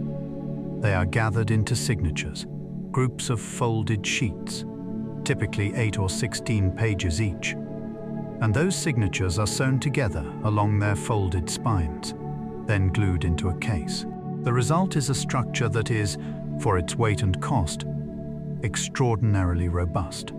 A well-made hardcover book, dropped onto a hard floor, bounces and lands with its structure intact. The pages do not fall out. The spine does not crack. The carefully designed relationship between the tensile strength of the thread, the flexibility of the paper, and the rigidity of the case distributes the force of impact across the whole structure. The book absorbs the blow. It is designed, in a very real engineering sense, to take punishment, which is good, because books are punished. They are dropped and stepped on and left in rain and pushed into overfull bags and loaned to people who return them with broken spines and rings from coffee cups on the covers. They are read in baths and on buses and in fields and on beaches. They are loved badly, used hard, expected to keep giving, and mostly, they do. The book is one of humanity's most successful designed objects. Not because it is beautiful, though it can be. Not because it is complex, though the bookbinder's art is astonishingly sophisticated. But because it solves its problem so completely, so elegantly, so quietly, that the solution disappears into the problem. A perfect tool vanishes in use. You don't notice the book. You notice what's in it. And what has been in books, what paper's greatest architecture has contained and carried and delivered across centuries, is everything. Every human thing. Every thought that anyone considered important enough to write down and bind and give to another person. The Iliad, the Mahabharata, the Quran, the Bible, the plays of Shakespeare, the equations of Einstein, the poems of Rumi, of Keats, of Pablo Neruda, the scientific papers of Marie Curie, the journals of explorers, the manifestos of revolutionaries, the confessions of mystics, the recipes of grandmothers. All of it, held in plant fiber and ink and thread and glue. A book is a dead tree carrying living thoughts. A book is a finished plant that has not finished giving. Every major religion on earth has written its holiest texts on paper, or, in some cases, on the materials that paper descended from: papyrus, palm leaf, bark. This is not coincidence. There is something about the flatness of paper, the receptivity of its surface, the clean neutrality of its white face, that seems almost designed for the sacred. Paper does not assert its own character when you look at it. It yields. It receives.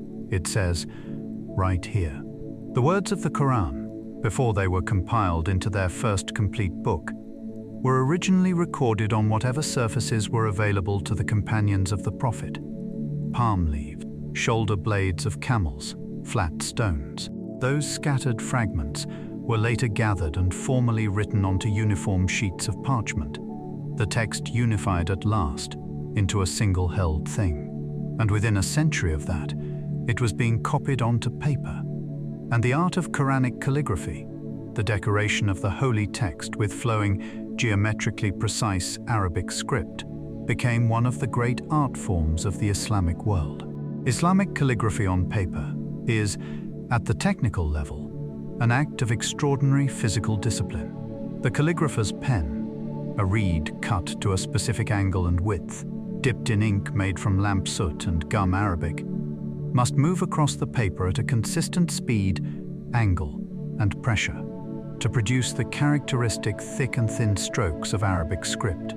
Too much pressure, and the ink bleeds into the paper's fibers, softening the edges of the stroke. Too little, and the line becomes thin and scratchy. The calligrapher must feel the paper's surface through the pen, must calibrate their touch to the particular paper they are working on. Different papers require different touches. The calligrapher must listen to the paper before they begin to write.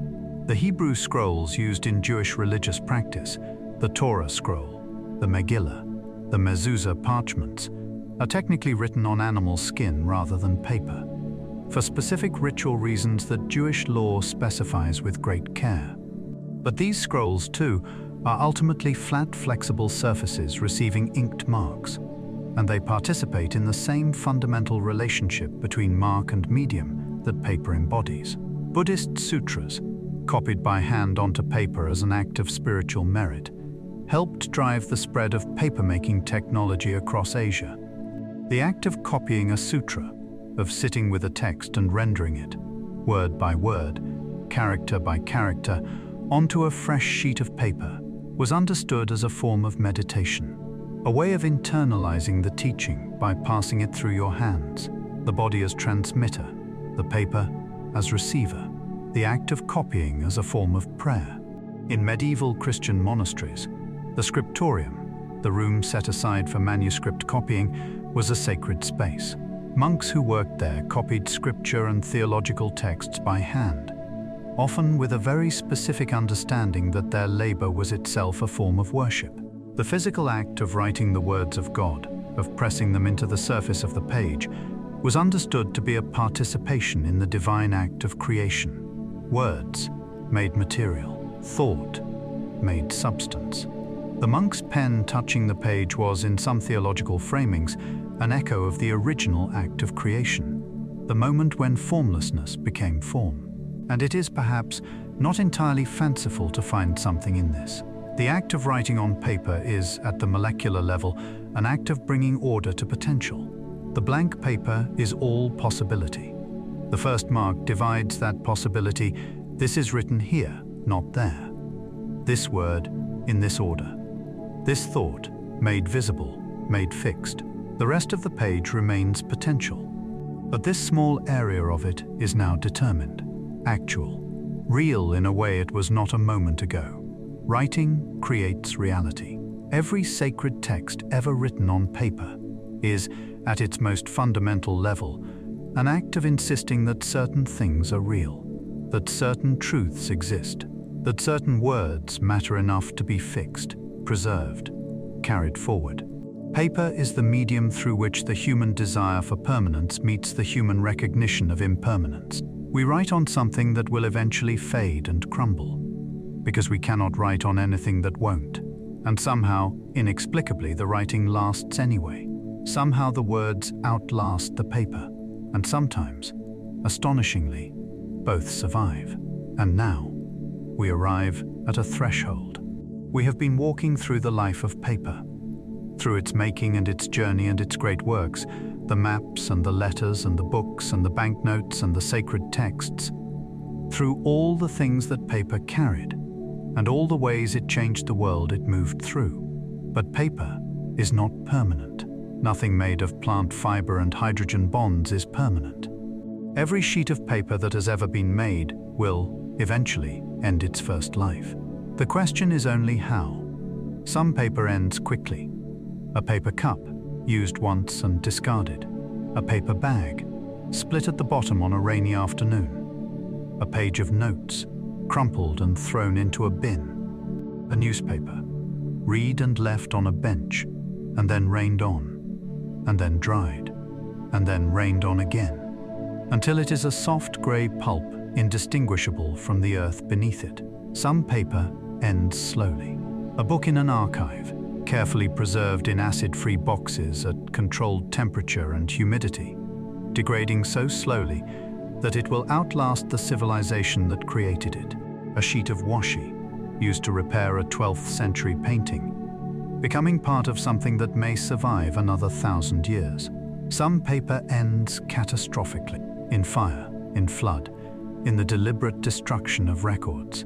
The burning of the Library of Alexandria, if it happened as dramatically as the legend suggests, which historians debate, was not only a burning of scrolls. It was a burning of the accumulated memory of centuries. The papyrus and parchment were the medium of that memory. Paper had not yet reached the Mediterranean world, which would not encounter it for another several centuries, and when they burned, the memory burned with them. The burning of books is always, at its heart, an attempt to burn ideas. It never fully works. The ideas survive elsewhere, in other copies, in memory, in the minds of people who read and carried what they read. But the medium burns, and something irretrievable is lost even when the content survives, because the particular material object, the scroll touched by the hands that wrote it, the surface that carried the marks of a specific reed pen on a specific afternoon in Alexandria, that is gone. The container burns even when the contents escape.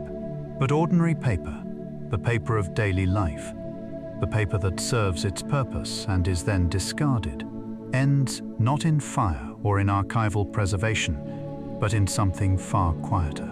It ends in the slow chemistry of breakdown. When paper is left in the environment, buried in soil, left in a field, dropped in a stream, the degradation process begins almost immediately. Water penetrates the hydrogen bond network between fibers, breaking the bonds that hold the sheet together. The sheet softens, loses its structural integrity, begins to separate back into individual fibers. Then the microorganisms arrive. Bacteria and fungi, the patient processors of the living world, begin secreting the enzymes they need to break down cellulose. Cellulases, protein molecules shaped like molecular hands, perfectly configured to grasp and cleave the bonds in the cellulose chain, begin reducing the long chains of glucose into shorter and shorter fragments. Eventually, into glucose itself. The paper disappears, but the atoms it was made of do not disappear. The carbon in the cellulose, captured from the atmosphere by a living plant, perhaps decades or centuries ago, enters the soil. It feeds the bacteria and fungi that broke it down, becoming part of their bodies, being released again as carbon dioxide when those organisms respire, rising back into the atmosphere. Or it becomes part of the soil's organic matter, the dark, rich, complex mixture of partially decomposed organic material that gives healthy soil its characteristic smell and its extraordinary life-supporting capacity. The paper becomes the earth.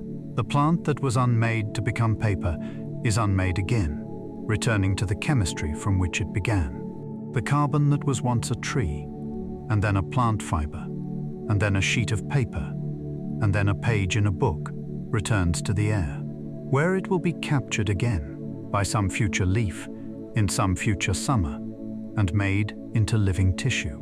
The carbon cycle has no memory and no forgetting. It simply continues. Pause. Music shifts. Something imperceptibly softer, darker, more resonant, like the shift from late afternoon to early evening. And here is where the story changes direction. Because the death of paper's first life is not silence. It is not an ending. It is a door. And on the other side of that door, paper begins the strangest, most generous, most quietly astonishing part of its existence. Its second life. Its afterlife. Let us begin the second half of this story in the soil, because that is where almost all stories end, and where almost all stories begin again. A sheet of paper, discarded in a garden, pressed into the earth by autumn rain, begins its transformation almost immediately. Within days, it has softened, The hydrogen bonds that held the fiber network together have been infiltrated by water, weakened, broken one by one. The sheet no longer has edges. It no longer has a surface. It is becoming something else. But the most extraordinary thing about this process is not the dissolution. It is who shows up to help. The soil beneath your feet, the top few inches of a healthy garden or forest floor, contains more living organisms per handful than there are human beings on Earth. Bacteria in their billions, fungi in their miles of thread-thin mycelial networks, protozoa, nematodes, mites, springtails, earthworms. A community of such complexity and interconnectedness that soil scientists have spent careers studying it and still cannot claim to fully understand it. And many of these organisms, when paper arrives in their world, treat it as a gift. Cellulose is food, pure, high-quality, energy-rich food. The glucose chains that make up the cellulose fibers are, from a microbial perspective, an excellent meal, once you have the right enzymes to break them down. Many soil bacteria do. Many soil fungi do. The fungal threads, the hyphae, that penetrate a sheet of decomposing paper are seeking cellulose. They extend themselves into the fiber network, weaving between the strands, secreting their cellulase enzymes, methodically unlocking the energy stored in the glucose bonds. From above, nothing visible is happening. The paper lies quietly in the soil, slightly paler than it was, a little softer. A worm moves across it. But underground, in the microscopic world, there is an extraordinary event occurring. A sheet of paper, something made by human hands, in a mill, from the processed fibers of living trees, is being welcomed back into the living system, is being metabolized, is being disassembled, fiber by fiber, bond by bond, into the elementary molecules that all living things share.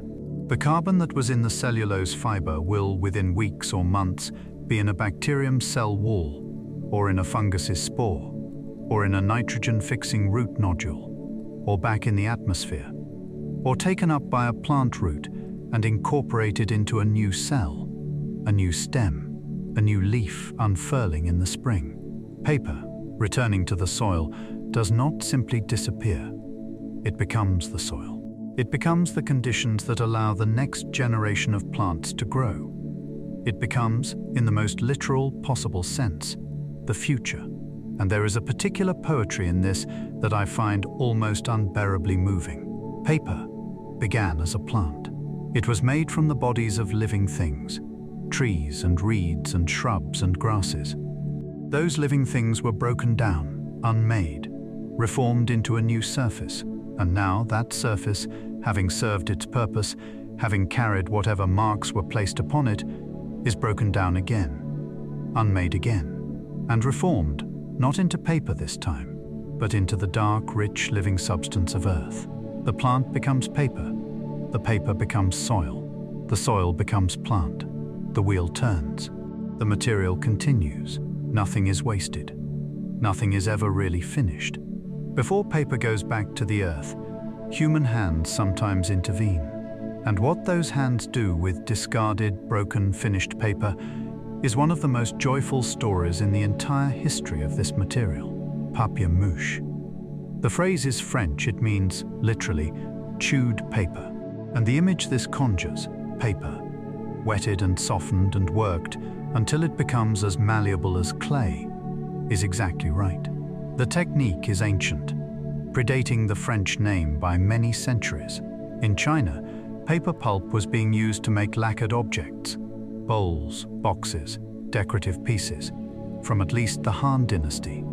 In Iran and Kashmir, papier-mâché was developed into an art of extraordinary refinement, producing objects of such intricacy and beauty that they were collected by European aristocrats, who had no idea what they were made of.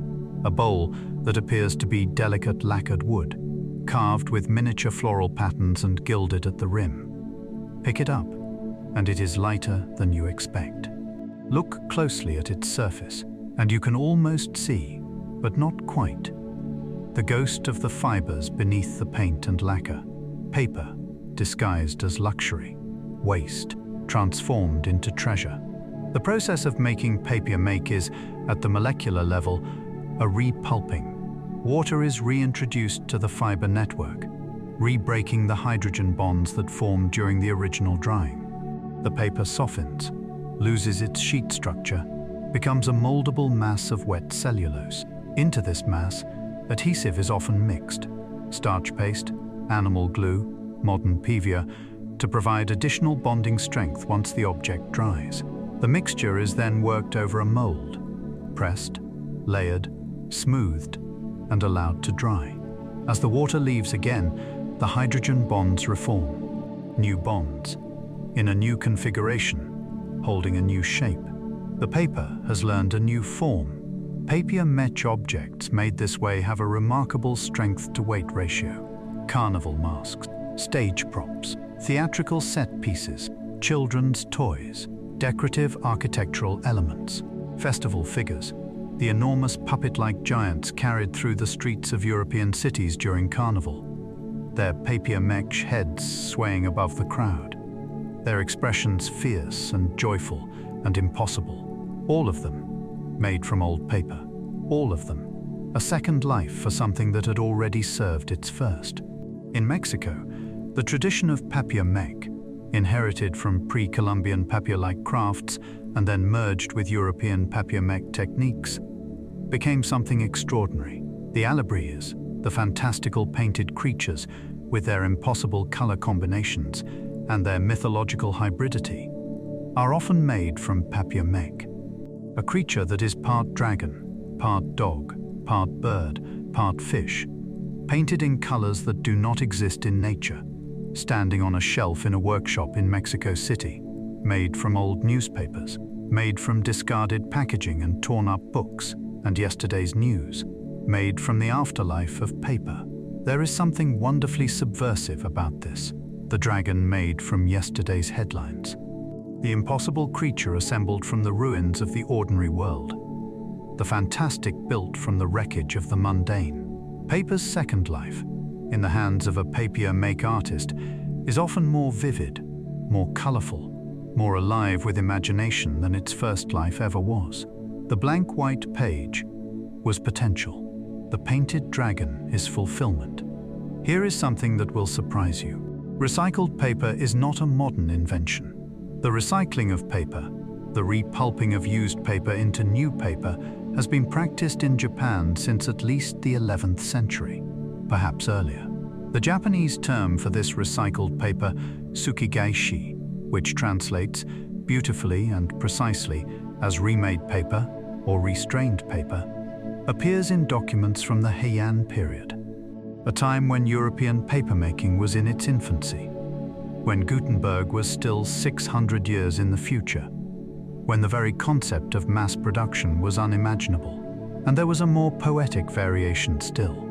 Paper made by recycling the written correspondence of people who had died, their letters dissolved and reformed into sutras, their words unmade so that something sacred could be made in their place, was called usuzumegami, thin, pale ink paper, named for the faint grey tint that the residual ink left behind in the new sheet.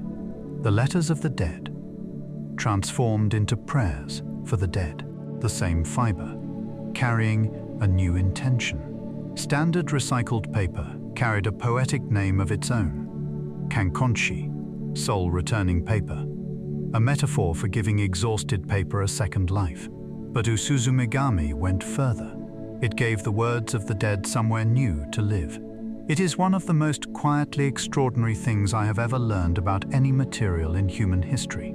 Japanese papermakers of the Heian and Kamakura periods did not recycle paper out of environmental consciousness alone, though that sensibility, motenai, the profound reluctance to waste anything that still has value, was certainly part of the cultural fabric.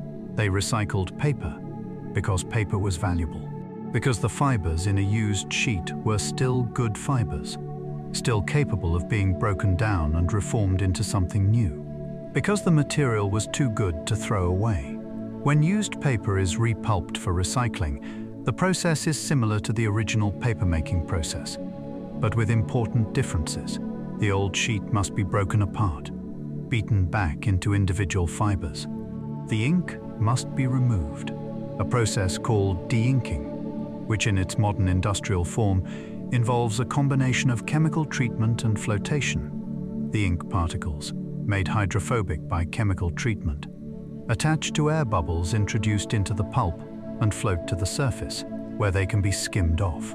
The de-inked fibers are shorter than virgin fibers, because each cycle of pulping and beating cuts the cellulose chains slightly.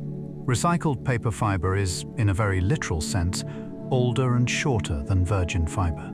It has been through more cycles of breaking and reforming. It is, in molecular terms, a more experienced material. Each time paper is recycled, its fibers shorten a little more.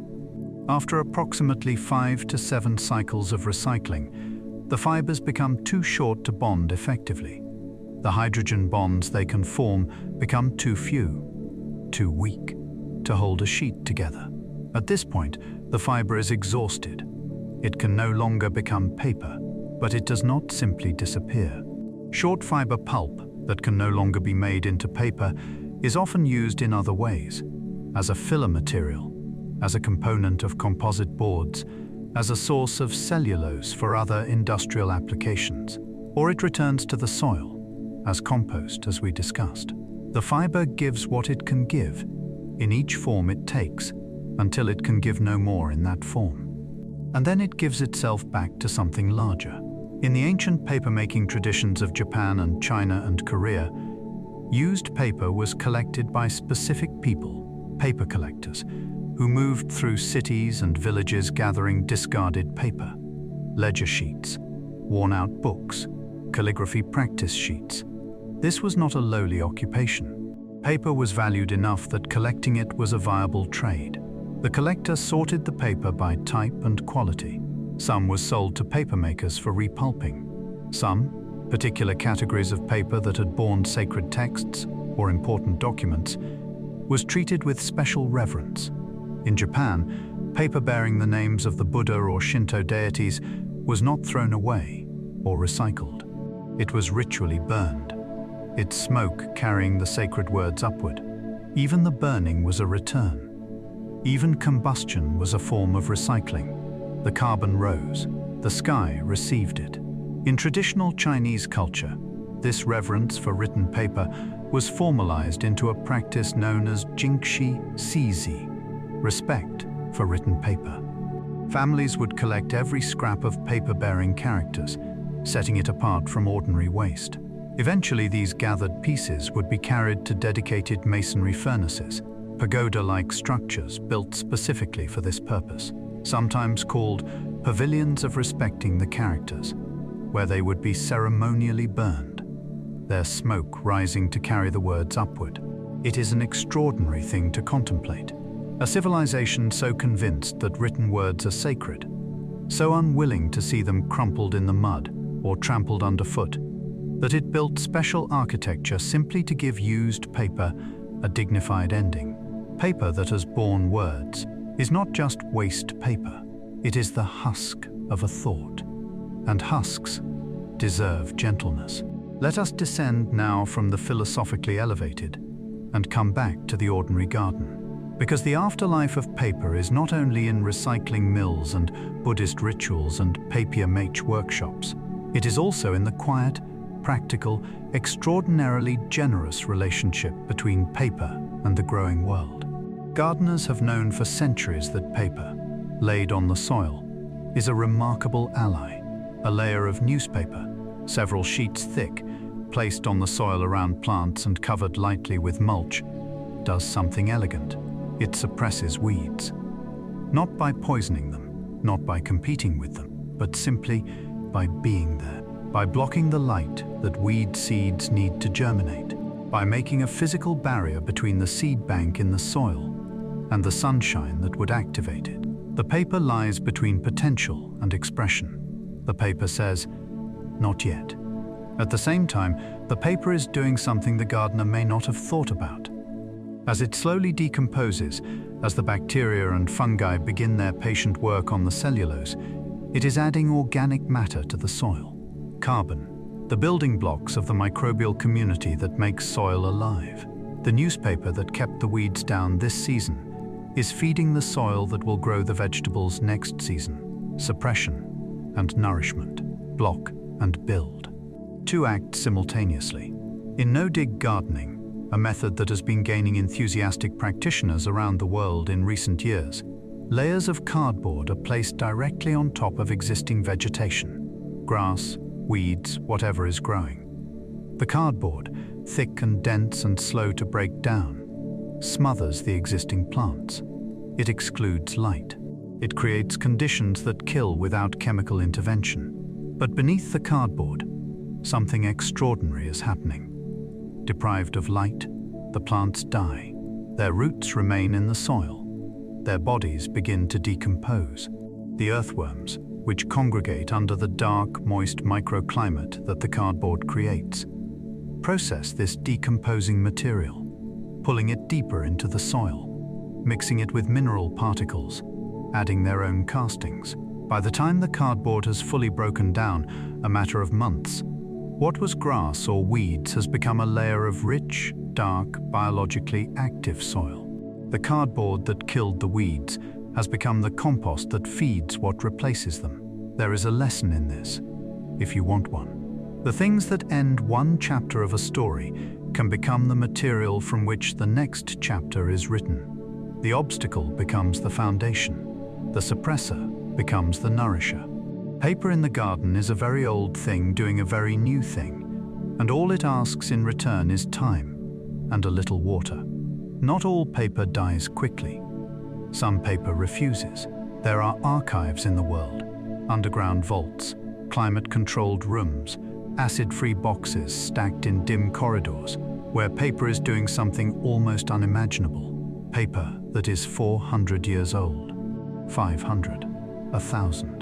Lying quietly in the dark, holding its shape, maintaining the marks pressed into it by human hands centuries ago. This paper has been through everything. Empires have risen and fallen around it. Languages have evolved until the script on its surface requires specialists to read. The people who touched it are dust. The buildings that originally housed it are ruins, or they are gone entirely.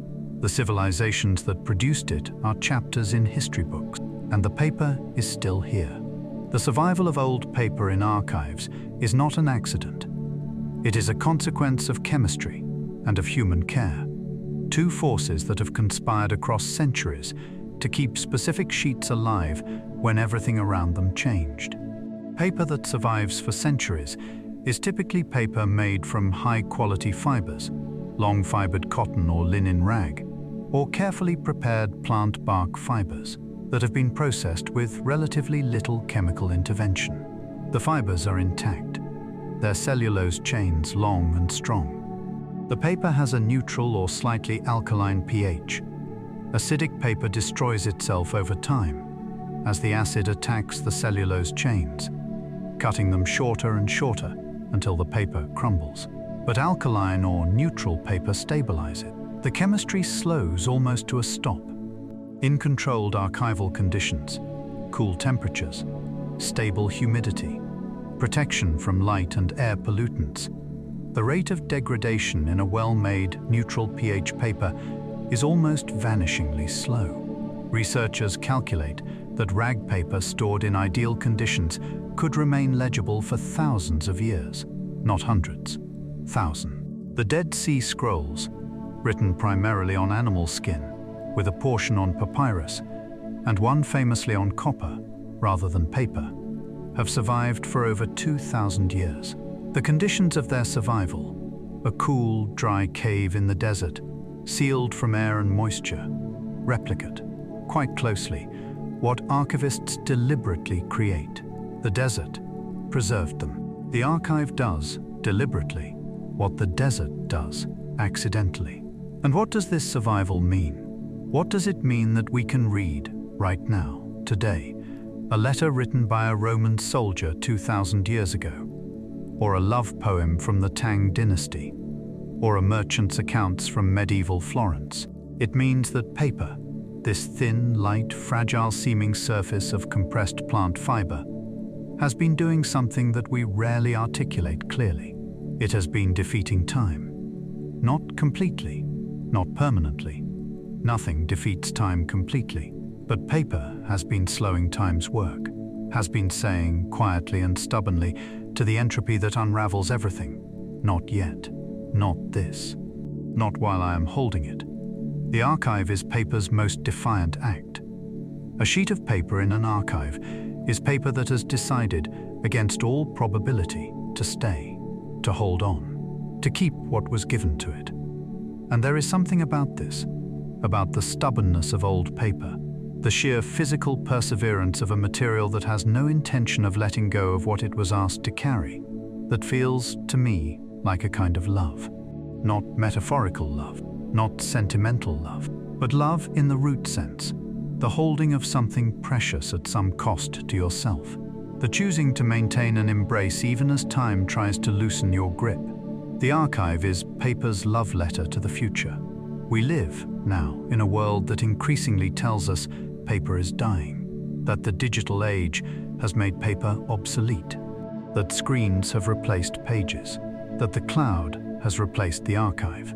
And in some narrow, literal sense, this is true. We do write less on paper than we once did. We print less. We carry fewer physical books and newspapers. The paperless office, promised since the 1970s, has been more fully realized in recent decades than its dreamers imagined. Or perhaps more accurately, the paper has not disappeared, but shifted to packaging, which grows in volume every year. Every delivery box, a small irony. But I want to push gently back against the narrative of paper's death. Because the digital page, the screen you are using right now, the device that carries words and images into your life, is not the replacement of paper. It is paper's child.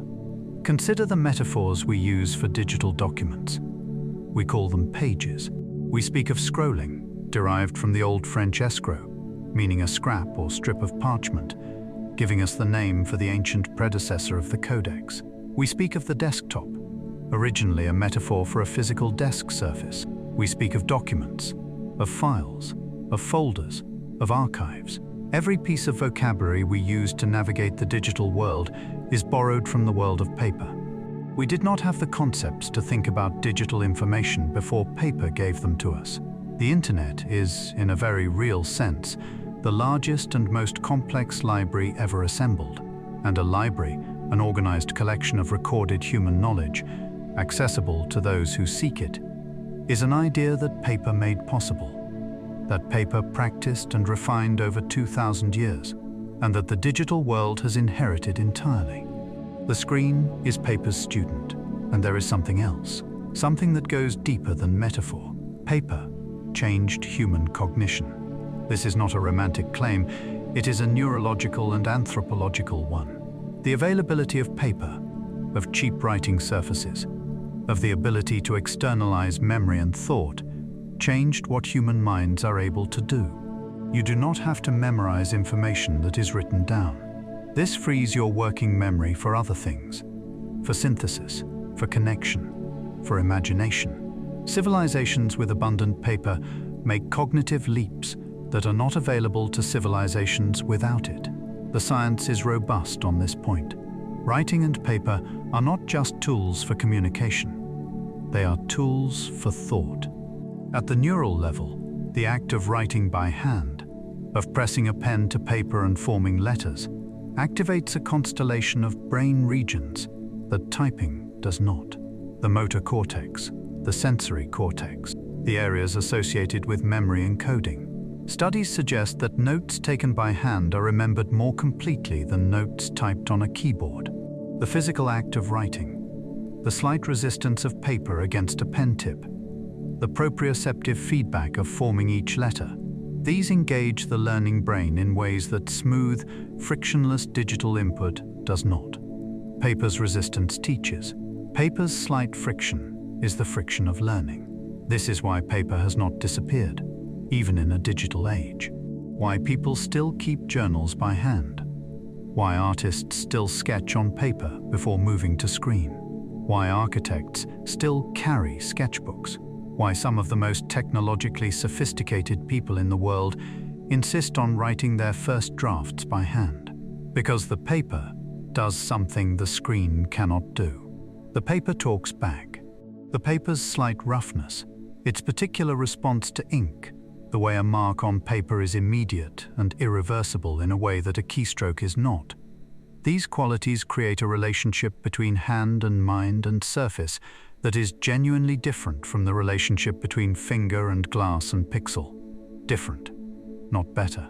Not worse. Different. Paper and screen are not adversaries. They are two different conversations between human intention and human material. Both are still happening. Both are still necessary. The forests of the world are still growing. Every year, across millions of acres of managed and natural forest, trees are adding rings, adding cellulose, adding the long, strong fibers that have been the raw material of papermaking for 2,000 years. The forests are not waiting to become paper. They are not oriented toward human use. They are doing what forests have always done, processing sunlight and carbon dioxide and water into the most complex, diverse, multi-layered living system on Earth. But they carry, in every cell of every tree, the potential to become paper.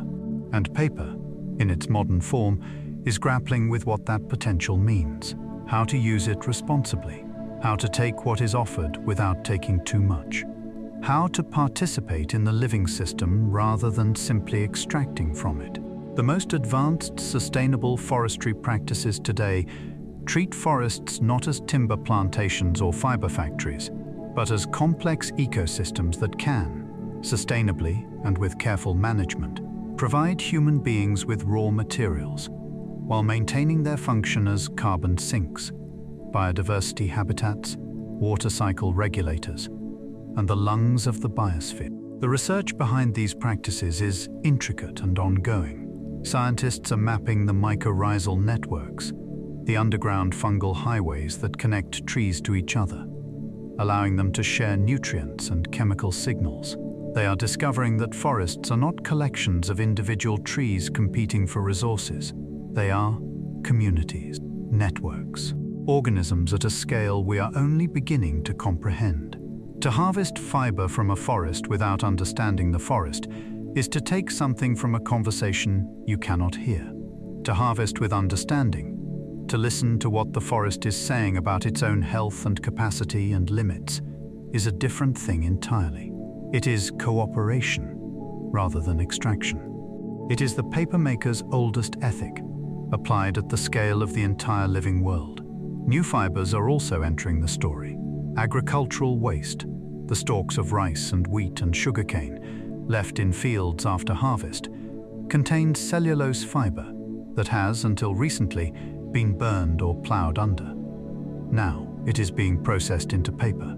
Stone paper, made from calcium carbonate powder and a small amount of resin, with no wood fiber at all, is being explored as a water-resistant alternative for specific applications.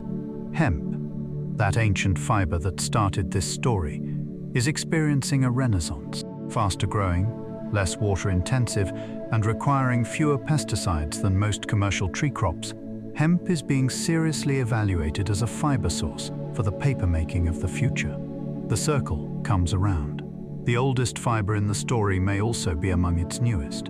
And there is something happening at the very frontier of materials science that feels, when you first hear about it, like a piece of science fiction that turned out to be chemistry, nanocellulose. When cellulose fibers are broken down not just to individual fiber strands, but all the way to the level of individual crystalline cellulose domains, the nanometer scale regions of perfect, ordered crystalline structure within a fiber, something remarkable is released. These cellulose nanocrystals are among the stiffest biological materials known to science.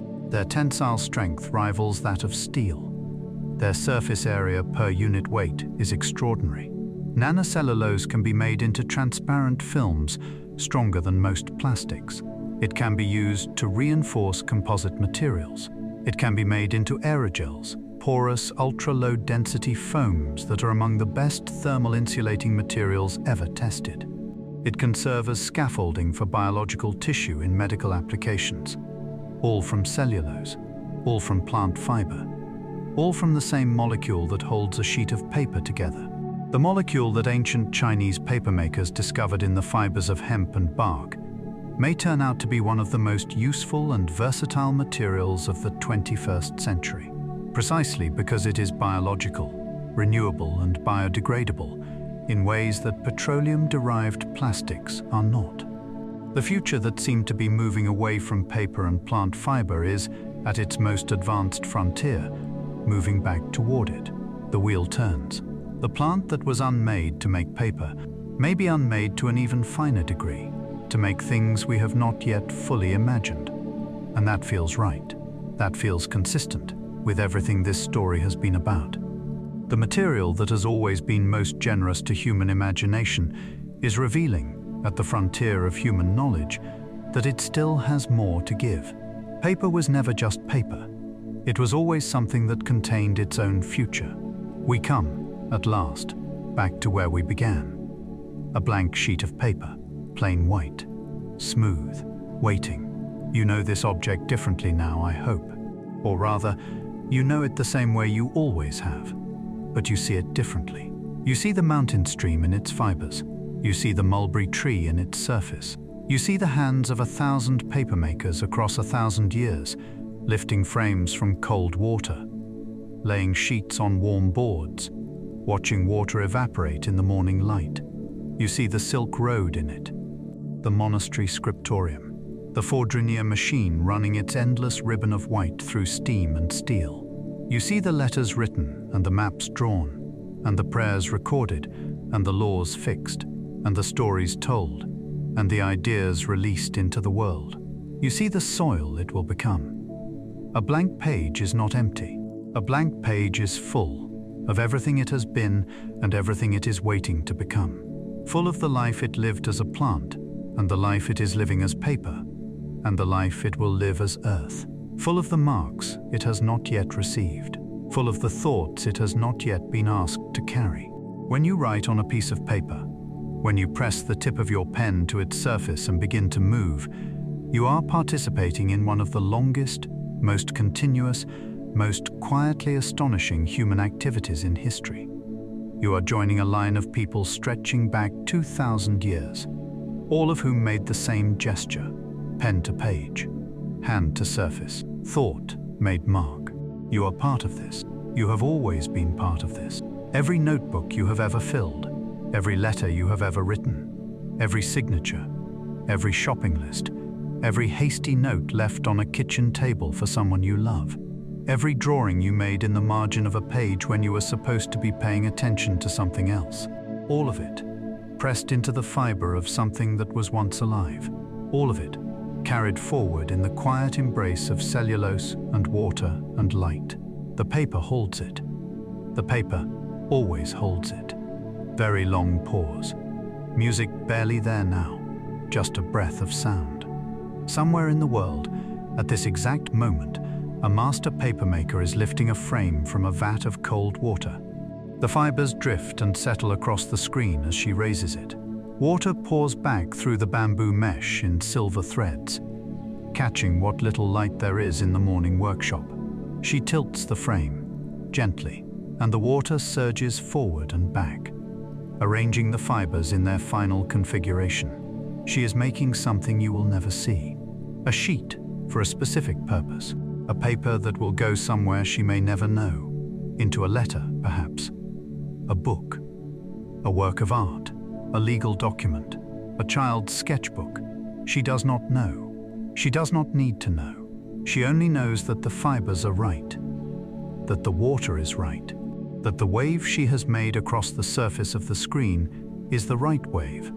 The one that comes from decades of practice and an attention so complete it has become a form of presence. She lowers the frame toward the drying boards, and half a world away perhaps, someone tears a page from a notebook, not roughly, not carelessly, gently, along the perforated edge, the paper separating in a sound like a very soft whisper. And they fold the page once, then again, and press the crease flat with the side of their thumb. They have something to write. They pick up their pen. In a garden somewhere, the cardboard that was laid over weeds in October is dissolving quietly into the soil, feeding what will grow in April. In an archive somewhere, a sheet of paper written in 1623 lies in the dark, in a box, in a vault, holding words that someone thought were worth keeping, holding them still. On a forest floor somewhere, a leaf falls and begins its slow return. And a tree, not far away, adds one more ring, one more year of cellulose, one more year of waiting. Paper is everywhere, and paper is patient, and paper is not finished. It was never finished. The blank page is always waiting, and the pen is always poised just above the surface, ready for the moment when a thought becomes a mark, and a mark becomes a word, and a word becomes a thing that lasts longer than the hand that wrote it, longer than almost anything, longer, perhaps, than we deserve. And yet, here it is, still holding,